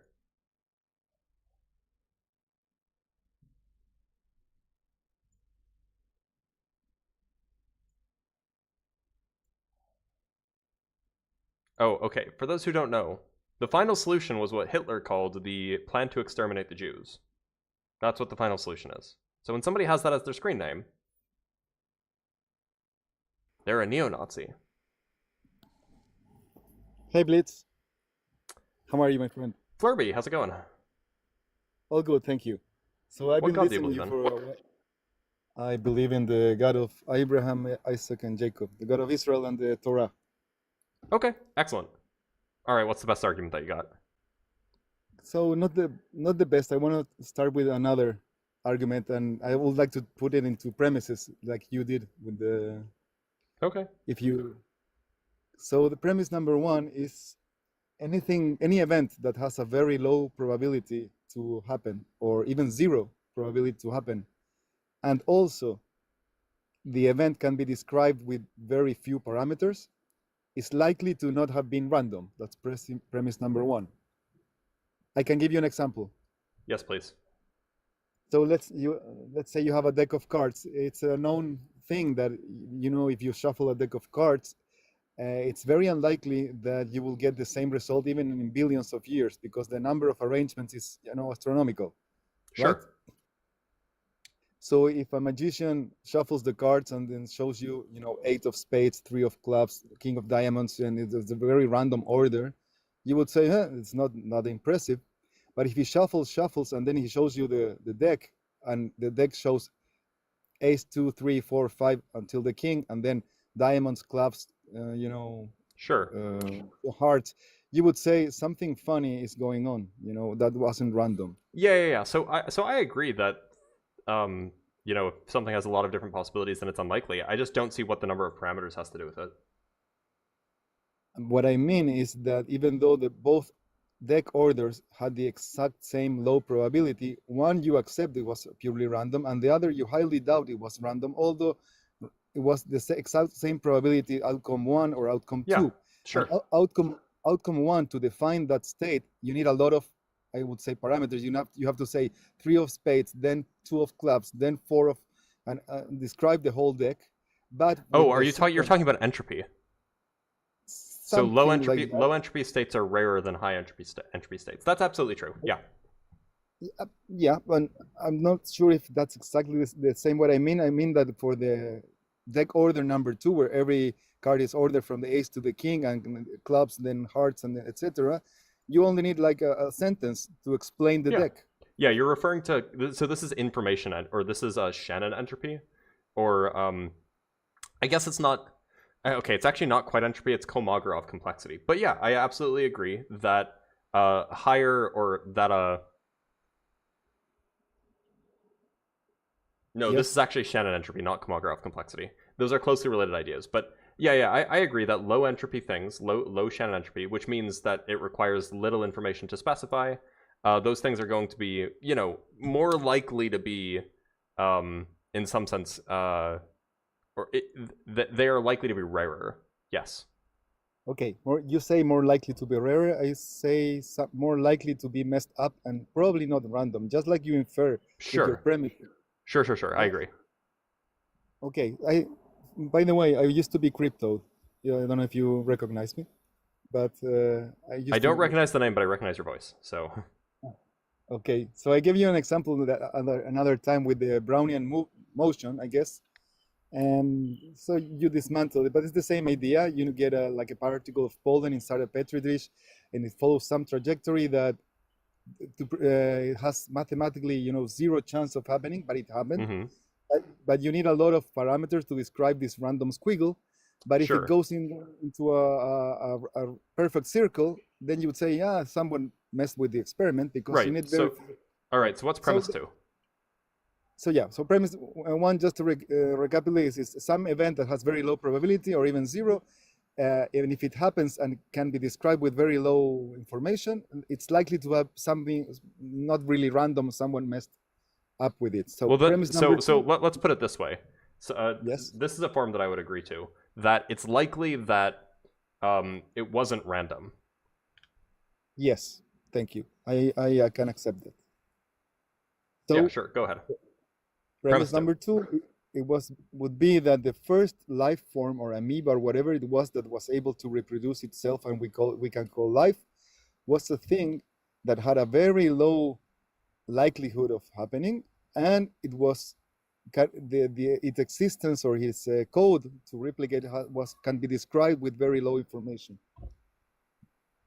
because it had some form of DNA, RNA, or whatever instructions it had. I don't know that if was I a accept very- either of those things. I don't know how rare it is for life to form, and I also don't. I think that DNA is actually very information dense, which means it requires a lot of information to specify.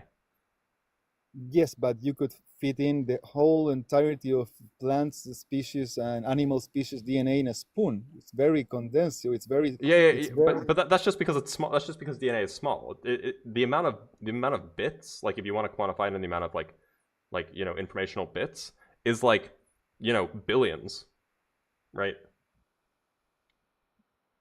Do you think there's maybe a more optimal way to give an entire information of what we are, or store information about what color eyes do you hide your every possible gene? I think it's pretty optimal, and I think it's a code so one way that you could do it is just specify a living thing, rather than like some horribly complex billions of bits that encodes it. But I mean, the point is like, you weren't making a comparative statement. You were just saying an absolute statement. If the entropy is low, then it's likely to be not random. But the entropy of DNA is not low. It's very, very high. because you're alluding to the fact that it has like genes that don't code into anything, or it's not optimal. No, it's just the amount of information contained in the system. The amount of parameters they have to specify to describe a genetic code is enormous. Okay, so you would say there's like the deck of cards that you have to say 3 of clubs, 2 of diamonds, so Yeah. it's not so impressive because it's I Right. see your point. Because we have a lot of traits to show, and it codes for a lot of information. So yeah, but I'm trampling in my foot with this. I haven't rehearsed this argument. Can I try something else? Sure. I tried.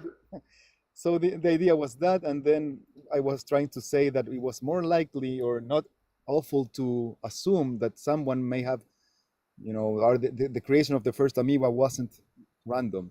But you got me half in the. So let me think again, maybe some other time, and come Okay. back. So I have another. This is not proof, but something that I'm sure can be food for thought. There's a thing called the bee orchid, a plant. What kind of orchid?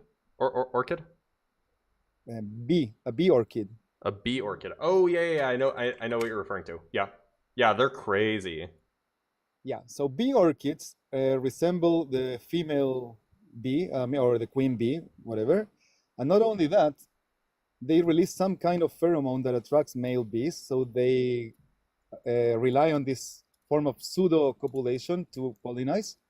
Sure. And what's crazy, think about this for a minute, Dr. Blitz. You have to, because I understand that evolution is, survival of the fittest by means of natural selection.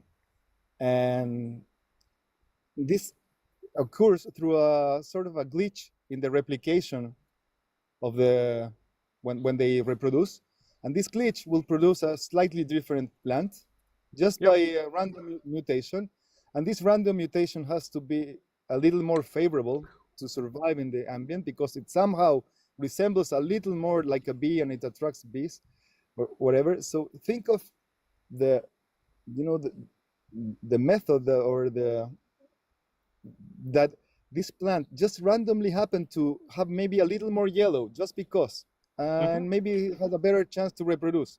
And then for some reason, some mutation, totally random, it had a gene that code for black, and now I have like a black stripe. And very Yep. slowly and slowly, at the same time that bees are evolving, you're slowly resembling a bee, and also Oh, for I some don't. reason, I don't know if it's true it's, if it's happening at the same time that bees are evolving.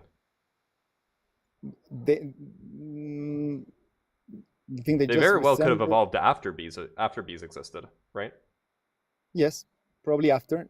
Before would be sort of, if it Before was would be before, very surprising. Yes. yeah, that was sort of proof of God, maybe. I'm not, Yeah, maybe. but at the same time or after, it's still impressive that they managed to release a chemical that was of no use, but suddenly some plant sort of mutated in a wrong way and released a chemical that attracted bees. This is not proof, but doesn't that scream design to you? I mean, you just gave a perfect explanation from an evolutionary perspective. I So think it's a no. convoluted. I think it's a convoluted explanation. Just be easier to say. Evolution is pretty convoluted. Like evolution takes a lot of steps to achieve something, but it has a long time to do it.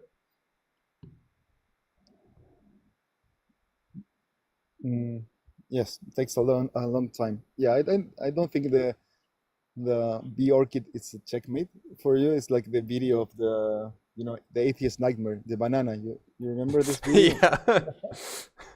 Why does it fit perfectly in my hand? Yeah. So I was going to say bee orchid checkmate, no, but Checkmate, so atheists. Get dunked on. you're hard to impress, man. Yeah.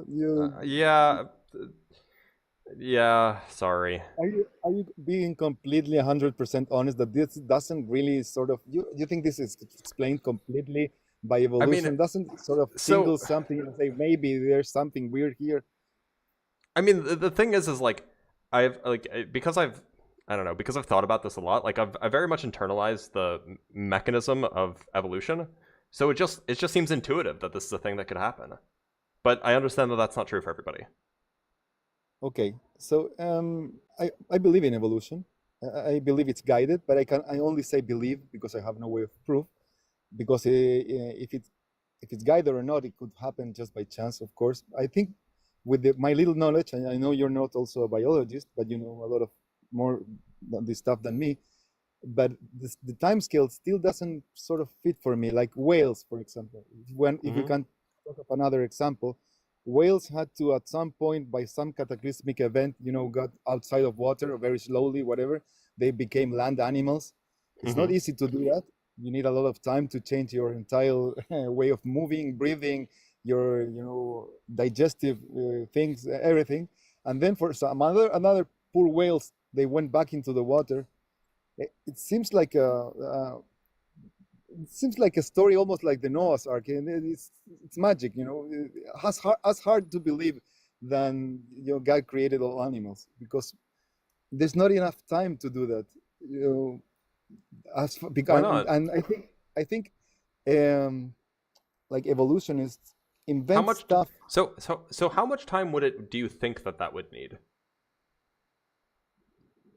As my poor understanding, evolution takes millions of years. It's very, very tiny increments. And Darwin himself said that if you see anything that cannot be explained by minuscule increments, like from scales to feathers and all the elements in the animal kingdom, then his theory is flawed. So you have to go very, very slowly in the scales of tens of millions of years to achieve such a thing. Well, you don't need tens of millions. Like evolution works on the scale of hundreds of thousands to millions of years, right? And you can get pretty sizable differences. Like consider we branched off from chimpanzees like 6 million years ago, and we're pretty different from them. Okay. So but I mean, like if you give whales 50 million years. Yeah. Then I don't see why they couldn't go back into the water. But look, I know that you haven't been here for very long, but I do have to end the live. Okay. So, thank you for having me. I'll try to think of something else next time. Thank you for having me. Of course. Thanks for being here, Flurby. Take care. Bye. Thank you.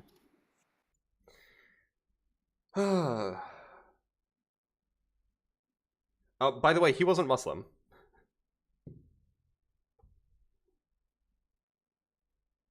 If I remember correctly, he's Jewish. Anyway, Yeah, if I remember correctly, we've spoken before. Yeah, so there's a reason we get along. Anyway, so I'm gonna end the live here. But thank you guys all for being here. You guys have been wildly generous. You've been great in the chat. You've been very, very funny, and yeah, it's been a good time. So tomorrow we're going to do Ask a Physicist at the normal time around 7:30, maybe 8. And you know, come with your questions. I'll be here to answer them for about an hour and a half. Anyway, take care, everybody.